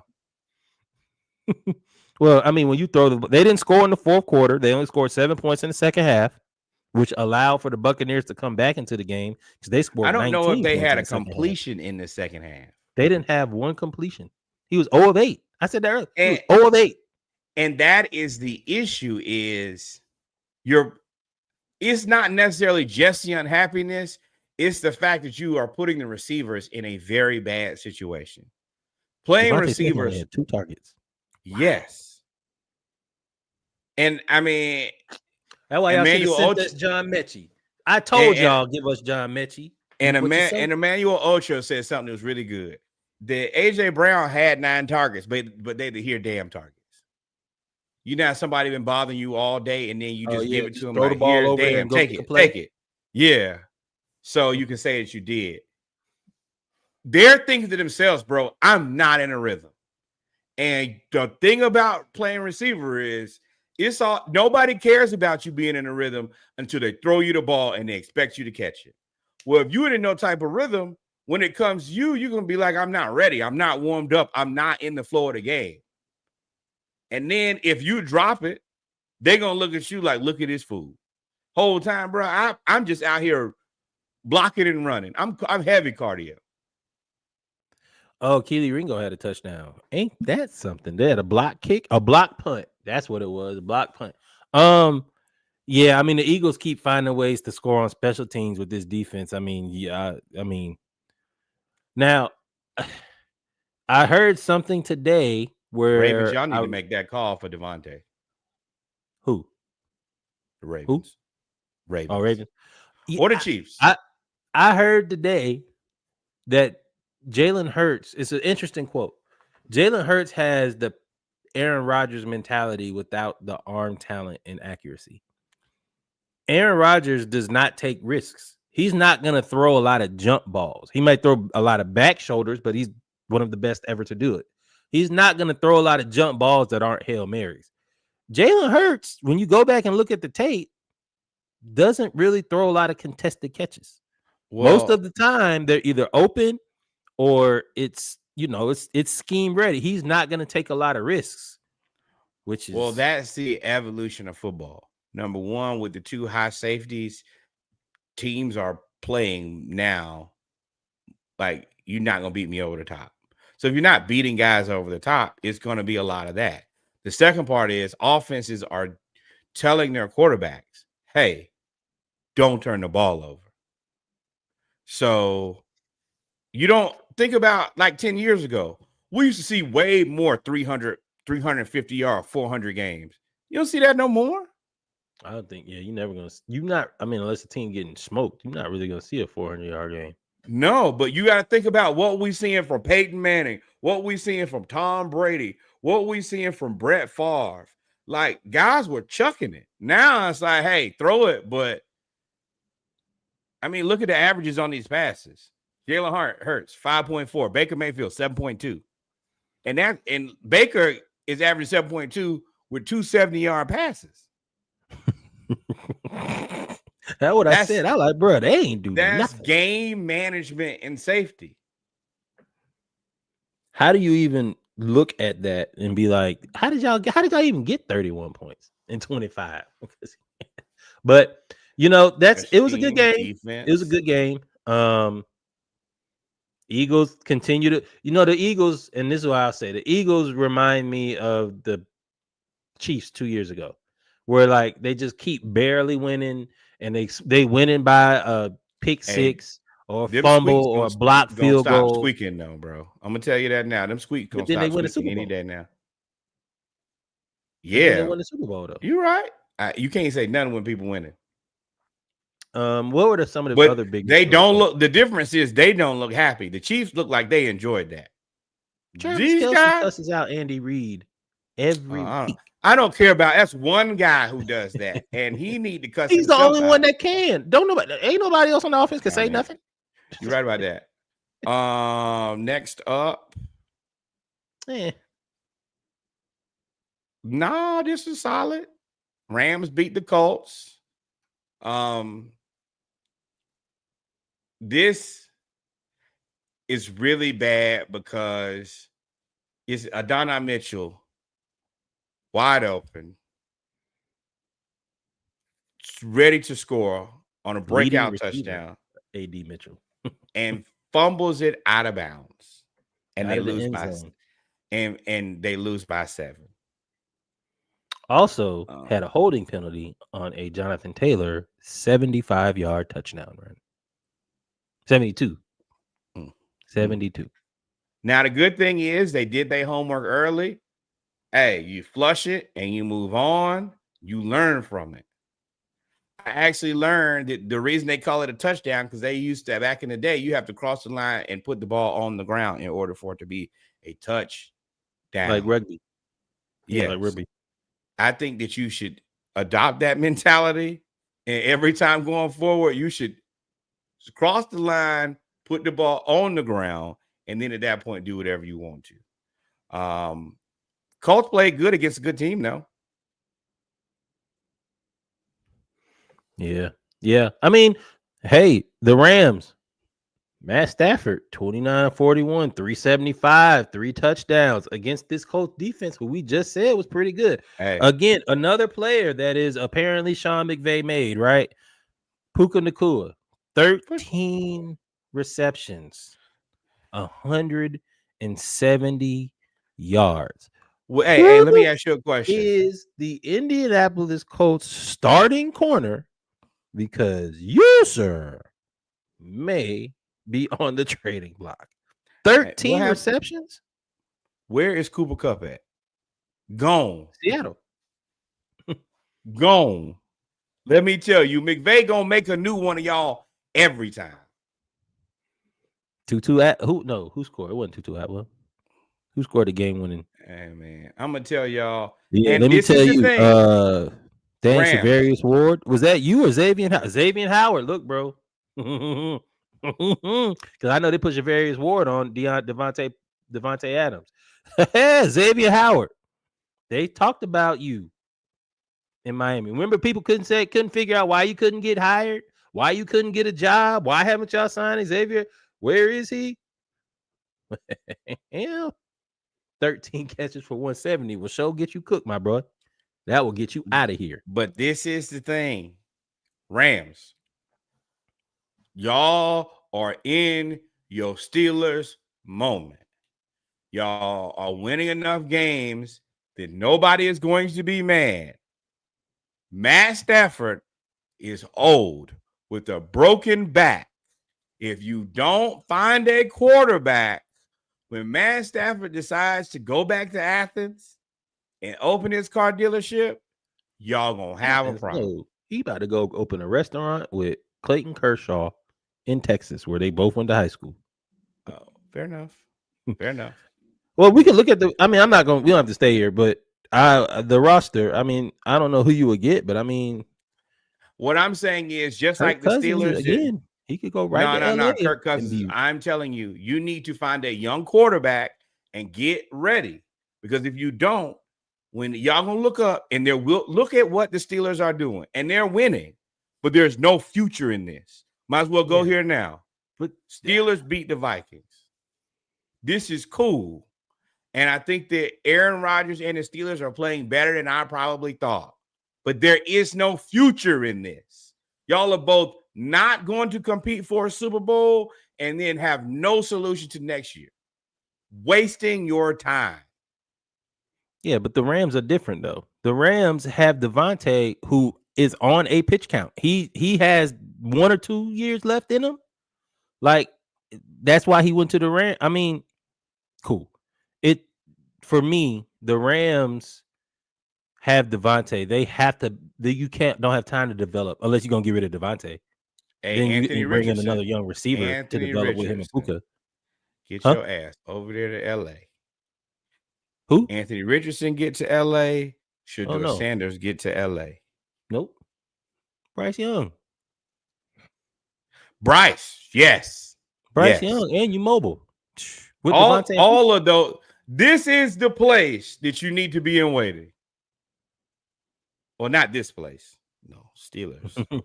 But okay, that's the point. Before we moved on. Before, Pittsburgh beat Minnesota. Aaron Rodgers beat Carson Wentz. Carson Wentz. I was worried about this game as a fantasy football owner because I have Justin Jefferson, and he had 8 catches in the first half and no catches through the second half until the fourth quarter. For how many yards? He had 97 yards in the first half. I think he had 40 yards in the second half. Okay, so they did enough. 10 catches for 126. He had 10 catches on 11 targets. That's why I be looking at depth chart, because whoever was guarding him was getting smoked. Carson Wentz pulled a classic Jameis here. 30 or 46, 350 yards, 2 touchdowns, 2 interceptions. Now, being sacked 6 times is a lot. But what you want to do when your quarterback is not in there and you're trying to buy time is he's at least giving Justin Jefferson enough targets that he can't complain. This is always my thing. You can't win every game, but you got to keep your players engaged. Yeah, because Minnesota just started too late. If you don't keep your players engaged, they're going to be walking around with the poor mouth looking like A.J. Brown and Devontae Smith. It's the same thing I want to look at here. Wait, hold on. Look at Minnesota looks like they needed they couldn't run the ball, only had 70 yards. I mean, Justin Jefferson and Jordan Addison had 100 yards apiece. They had 240 yards between them. Quarterback got sacked 6 times and he threw 2 picks. That's going to lose you the game. Aaron Rodgers ain't do nothing. 200 yards, 1 touchdown. He was 18 to 22, but I mean, 18 to 22 for 200 yards. I guess that's 10. And 80 of them went to DK on one play. So he was really 17 to 21 for 120 yards. But he didn't turn the ball over, and he only took 2 sacks. When the other team gets 4 more sacks and turn the ball over twice, you win the game. That's simple. Yeah, y'all boo-boo, though. Y'all are boo-boo. I don't believe in the Steelers at all. No. And that's the reason that I'm saying the same thing about the Rams. You're winning games, and that's great. but you're wasting time because you have no future. Nope. Are we gonna keep running through them, or you want to go to the main Yeah. team? Run through them. Lions beat the Detroit Browns. beat the hell out of them. Yes, we know who's That's a real. whooped ass. Yes. Miles. Ah, keep my name out your mouth. Jags beat the 49ers 26-21. They go, it's a game because you went to San Francisco to win. Trevor, I mean, they didn't look bad. No, They didn't look bad in this game. Brock Purdy, 2 interceptions, 1 sack. Lot of terrible. money. Right. 55 million. 309 yards. Wasn't it? Trevor Lawrence, 21-30, 174 yards. 1 touchdown. One touchdown. Trevor Etienne, 19 carries, 124 yards, and a touchdown. And y'all was talking about trading him. Y'all remember and that? I said, I don't know why. I don't know why they don't understand that both of the Etienne brothers are really good at football. And if y'all don't want them, I don't know where we put them on the Falcons, but I'd love to have them. I think that that's your answer going forward because Trevor Lawrence still sucks. 21-31 for 171 yards. That's not a max guy, and you pay him a lot of money. Also, I hate to say it, what you feel about Travis Hunter so far? 3 catches, 42 yards, long 28 on 5 targets. Did not play a down on offense in the second half. I don't think he played a lot in the second half. Y'all, Travis, I know what you're trying to do. I get it. I don't. But bro, you are elite as a corner. Like as a corner, he's really good. Like yeah, really but they said good. They didn't play him because undisciplined. Cool. I get that. Again, the same thing with the Falcons. We said playing all them rookies. You're going to get some undisciplined times. They're going to be out of position. But we've seen it. We saw it in preseason. We saw it in this season. We saw it in college. Cornerback wise, he is elite. And if y'all can get him to focus on just being a corner and use him sparingly on offense instead of 40 plays on offense, 50, you don't need to do that. 15 plays. Let him come in there 15 plays. If that's what y'all really want to do, but let him focus on being a corner because I'm telling y'all, he could be locked down.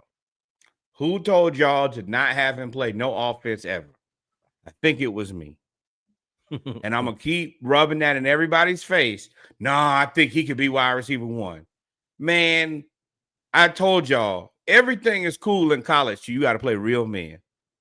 That shit is over. Get your ass on over there. Oh, yeah, you're right. Go ahead. Sorry. Get your ass on over there and play defense. I do think that he did him a solid. And I think that Cohen did it the right way where, hey, I gave you an opportunity. It ain't looking good. The best thing that we can do now is let you flourish in the space where you're going to be best suited for this team. And I think the defense is the answer. That offense and against Brian Thomas Jr., you can tell that was a struggle, him acclimating to having Travis now, because you have to try to get Travis the ball. And really, I mean, Brian Thomas Jr. should be the guy. He is the guy. Well, he is the guy, and that's it. And y'all wasting time ain't gonna do no favors for nobody. After we leave Brian Thomas Jr., we might as well go right on here. Did not see this happening playing out the way that it did. The Giants start Jackson Dart. They win 21-18. Jackson Dart is the highest selling jersey in the NFL after this weekend.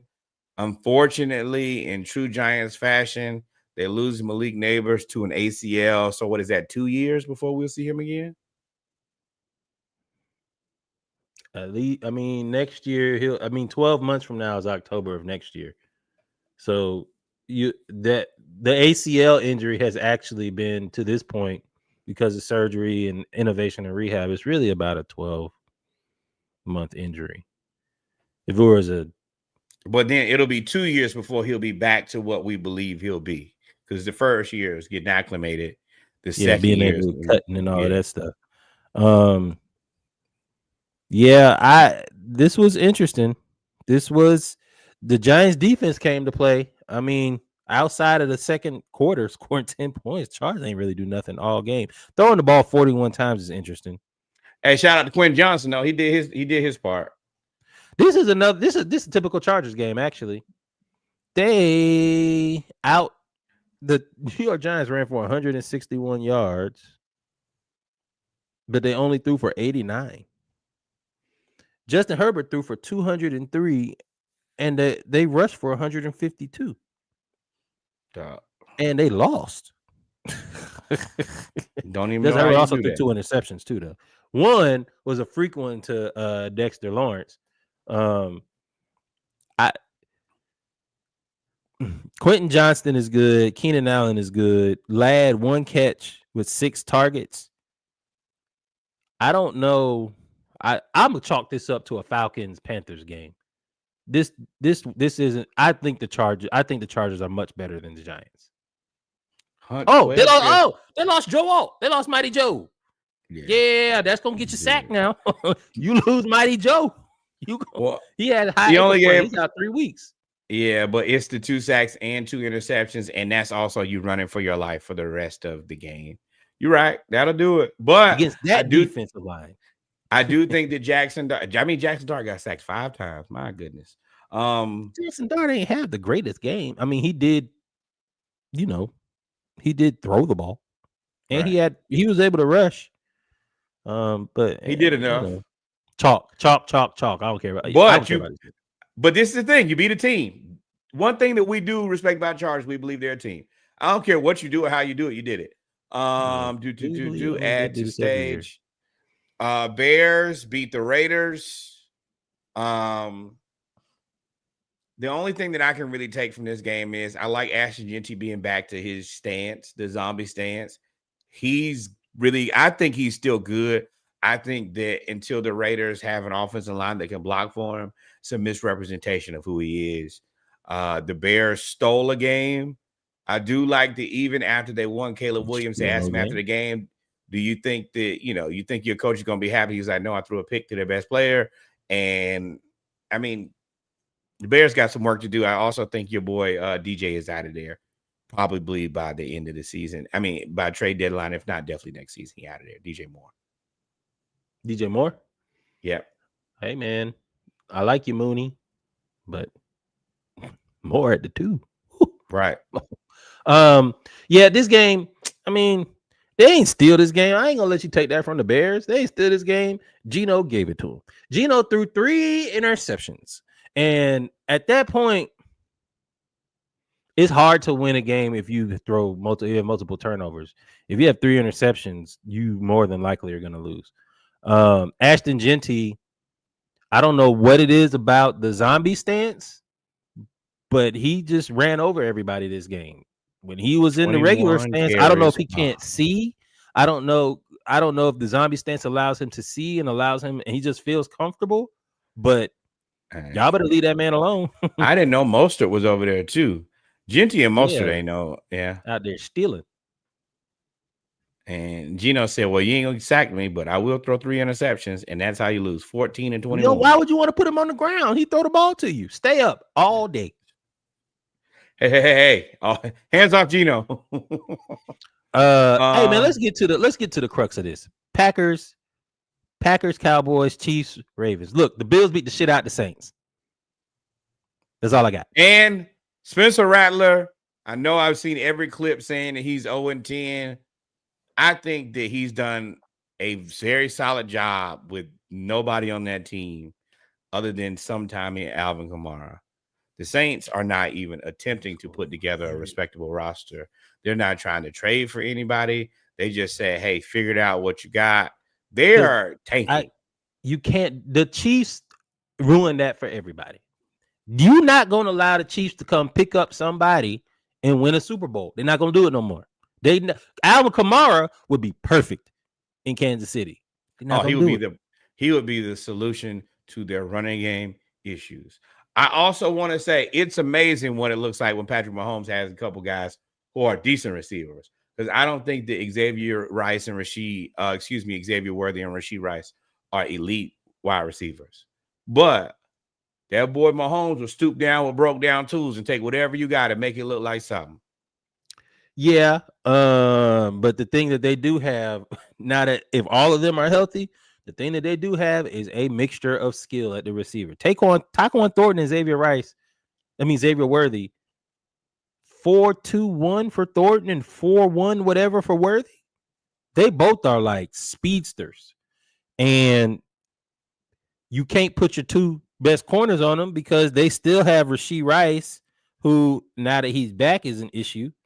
And then you have Hollywood, who he made a timely touchdown to kind of blow the game open here.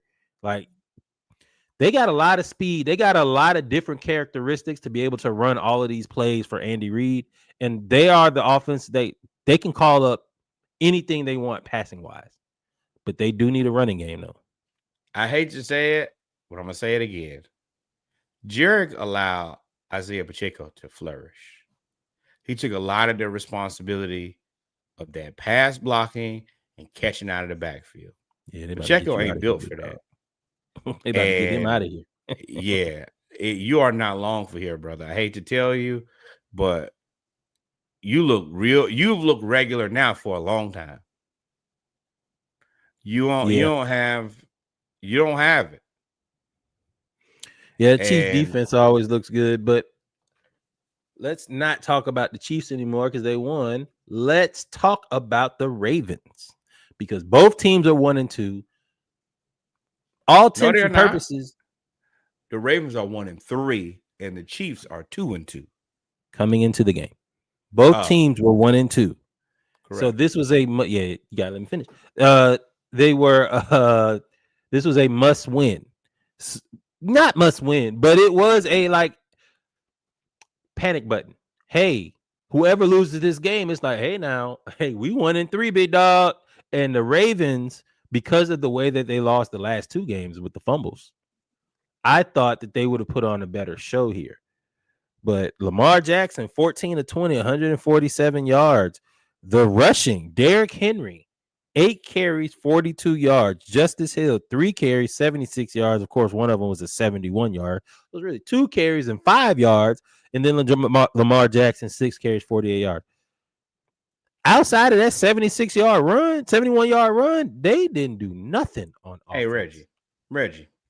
Oh, here we go. Piss them off. Where are your receivers? Nope. You think I care about this offense? Do you think I care about this offense? DeAndre Hopkins, 0 catches, 0 yards, 0 touchdowns, 0 long on 1 target. Well, it's Rashard Bateman, 1 catch, 24 yards. It's amazing how the running game not really running how we need it to. It's almost like I wish we had a guy who we could count on, who could we could go to him like the Cowboys who we're going to talk about here went to George Pickens when they needed it consistently. Went and got him. And I told y'all to go get George Pickens. And y'all told me, no, he going to ruin the locker room. No, look at your talking about. We got our receivers. And you got your ass whooped. Y'all locker room, y'all 1-3 with no George Pickens. Locker room, I love it. Me. I love it. and now Derrick Henry, he didn't lost whatever he had. After that first fumble that tricked off that game, he ain't been the same. I ain't gonna be prisoner of the moment now. No, but what I'm saying is after he lost that fumble in Buffalo, he has not looked the same. Yeah, but I mean, I am gonna lean on the last 10 years. I agree with you, but what I'm saying is, number one, I don't know when the last time a team went 1-3 and went to the Super Bowl, but we have to understand. That's why this was in a panic bowl. This was the panic game, and Derrick Henry hasn't looked good since then. Will he recover? Sure. We probably have a very decent season. Sure. It ain't gonna matter if you ain't playing for the Super Bowl. Well, I mean, we would say that for everybody that's not playing for the Super Bowl. No. The expectation for the Baltimore Ravens is Super Bowl or bust. I don't have that same expectation for everybody. I don't. If the Packers don't make the Super Bowl, I'll say okay, they probably got a little bit better. They need probably another year or two. No, I disagree because they just went all in for Micah. You have to go to the Super Bowl. I don't think. I think that they're all in on Mike over the next few years. I don't think that this year has to be their year. I definitely don't think that. But the Ravens, I think this year has to be their year. And this 1-3.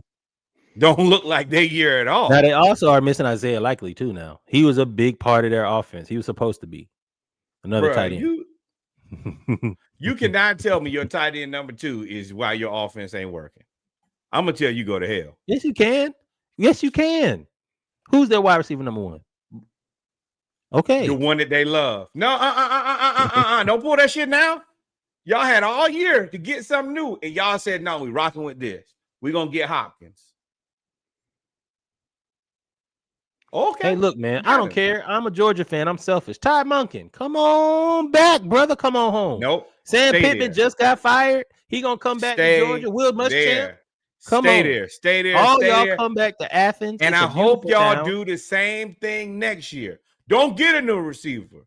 Zay Flowers in year 3 he gotta be a Hall of Famer by then. I can't love you more than you love yourself.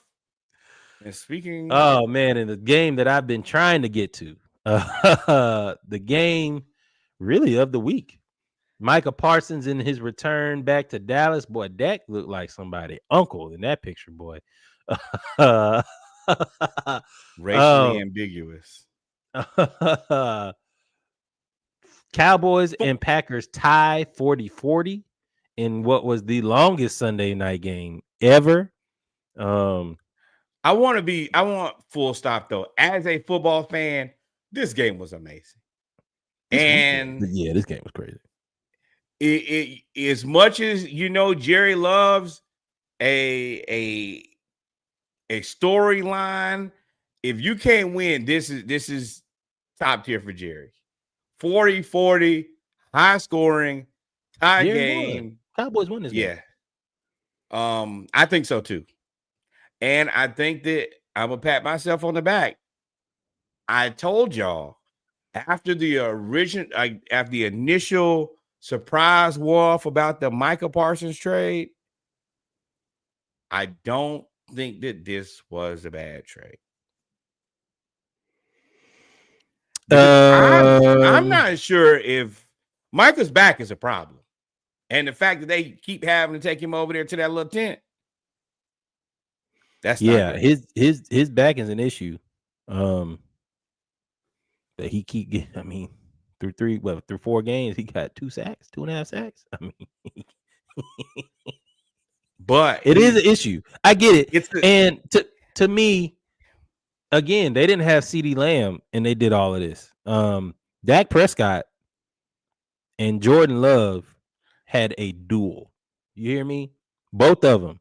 31 of 43, 31 of 40, 337 for 3 touchdowns. Jordan Love, 319 for 3 touchdowns. Dak Prescott.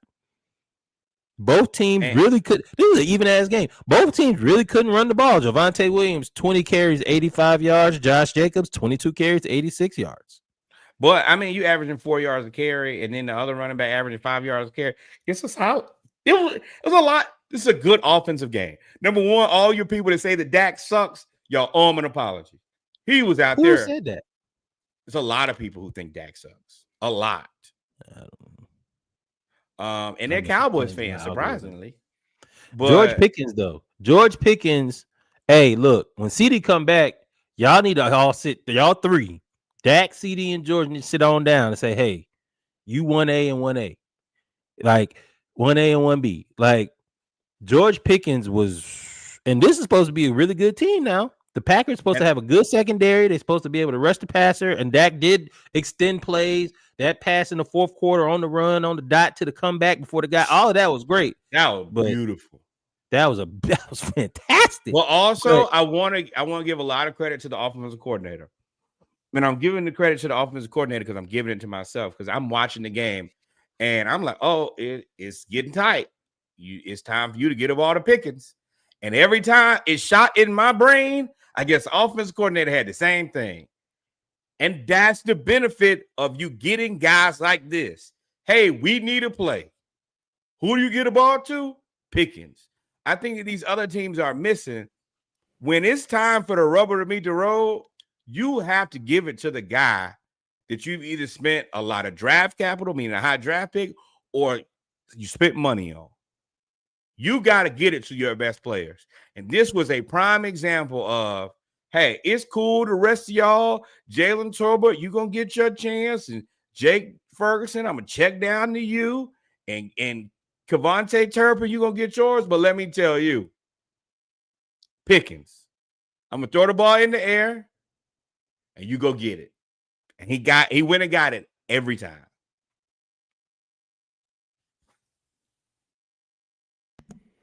Yeah, I was trying to get to.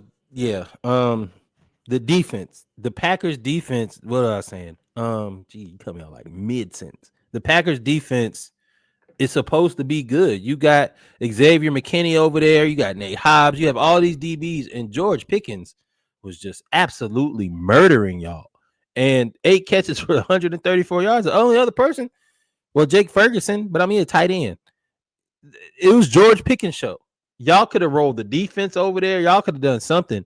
But at this point, Jerry, you go 40-40 after you trade your star defensive player.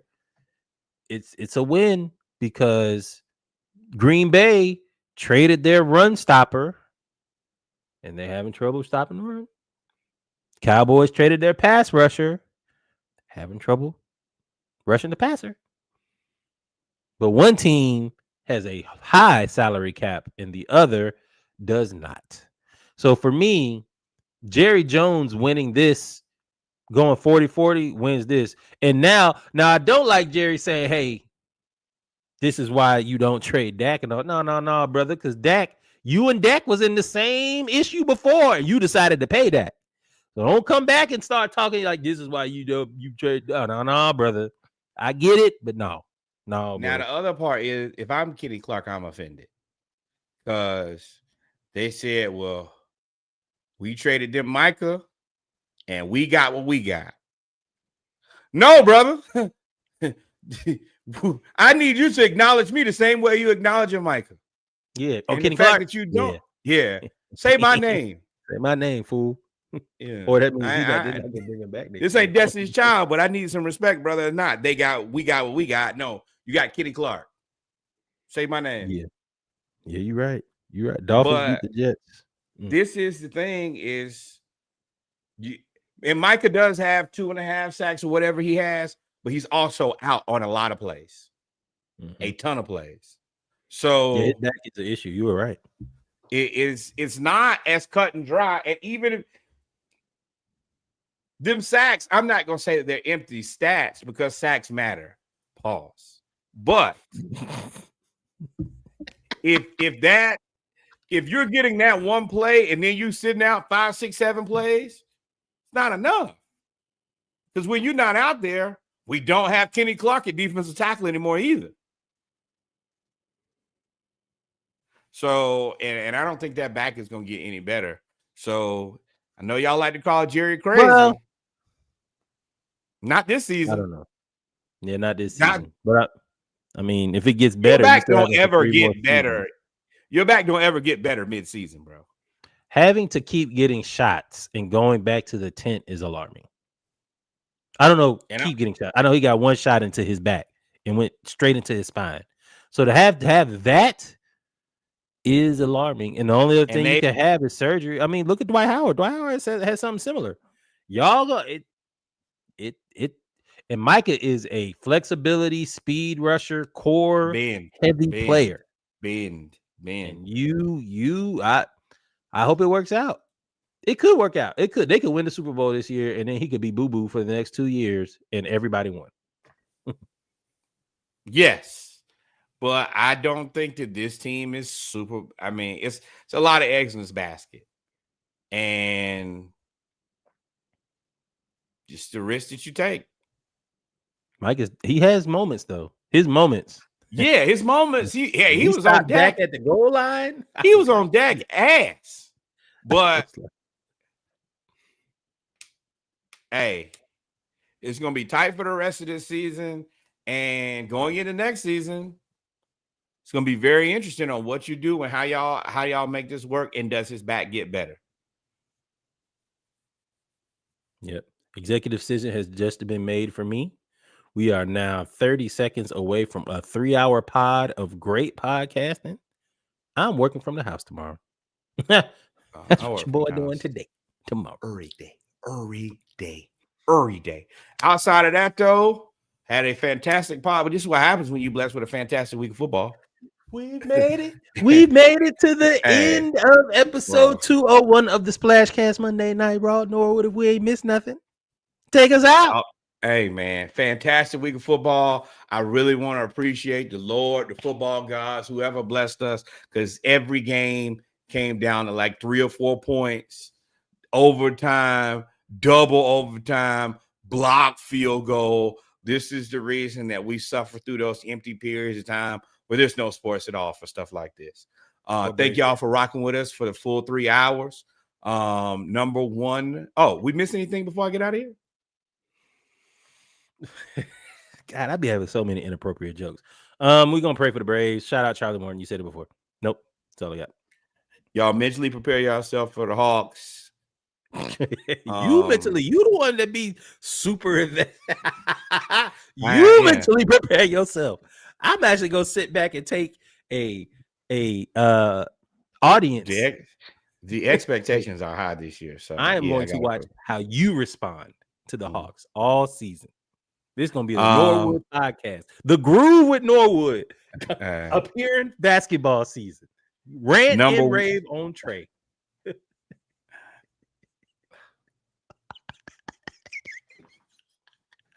Number one, more black baseball. Because this is going to be my Billy Napier year. You know that. We're going to be really good. We're going to be good enough. We're not winning a chip, but we're going to be good enough where everybody's like, oh, well, y'all better pay trade. And then I'm going to be like, oh, I want to jump off a bridge. Number one, more black baseball. I think we're going to bring back Profar. Please leave Albies. Please leave Mike Harris. Please leave Ronald Acuna alone. Y'all figure out them other people. Also, shout out to Mac Olson. 162 games, 4th year in a row. Say what y'all want to. We missed Freddie Freeman, but Olsen was a hell of a return. Let me tell you that much. Number 2, your business, your joke, anything can go here because I'm tired of y'all and them fans. Put them fans back. Number three, the historic Black college and university your cousin went to, your uncle went to, your auntie, you went to, the person you used to laugh at your kid in the back of church with, send some money to their historically Black college university. It's of the utmost importance. I know y'all watch the news. Y'all know what's going on. And also, put a little thing in here. Do not show up at historically Black college university talking about debate me. Fill out your triplicate. Get you a table. And then find an organization that's interested in talking to you. But showing up at HBCUs will get you put out of HBCUs. Good job to the children. Thank y'all for that. Everybody deserves an A. Put some pizza in that student center and get a DJ. Alumni put some money in the bank account. Yeah, they did the right thing. Got them right the hell on out of there. And finally, the greatest learning institution in all the world. You see it right there. The Hampton University. All we asking for $18.68 on behalf of the year that we were founded. Please donate. Also, remember, I just saw where President Williams said, when you come to homecoming, the only thing I ask is you have your 1868 ready. Pay the money to the man. That's it. Outside of that, adios, mi amigos. God is love. Y'all be safe. And arrivederci. We will see y'all soon and very soon. Buy out the coach. Oh, fire the coach. Fire all of my coaches. Lord, Snicker, you've been with the organization 50 years. You better retire. Billy, go ahead. Hampton, adios, mi amigos. And Quinn, you hanging on by a thread.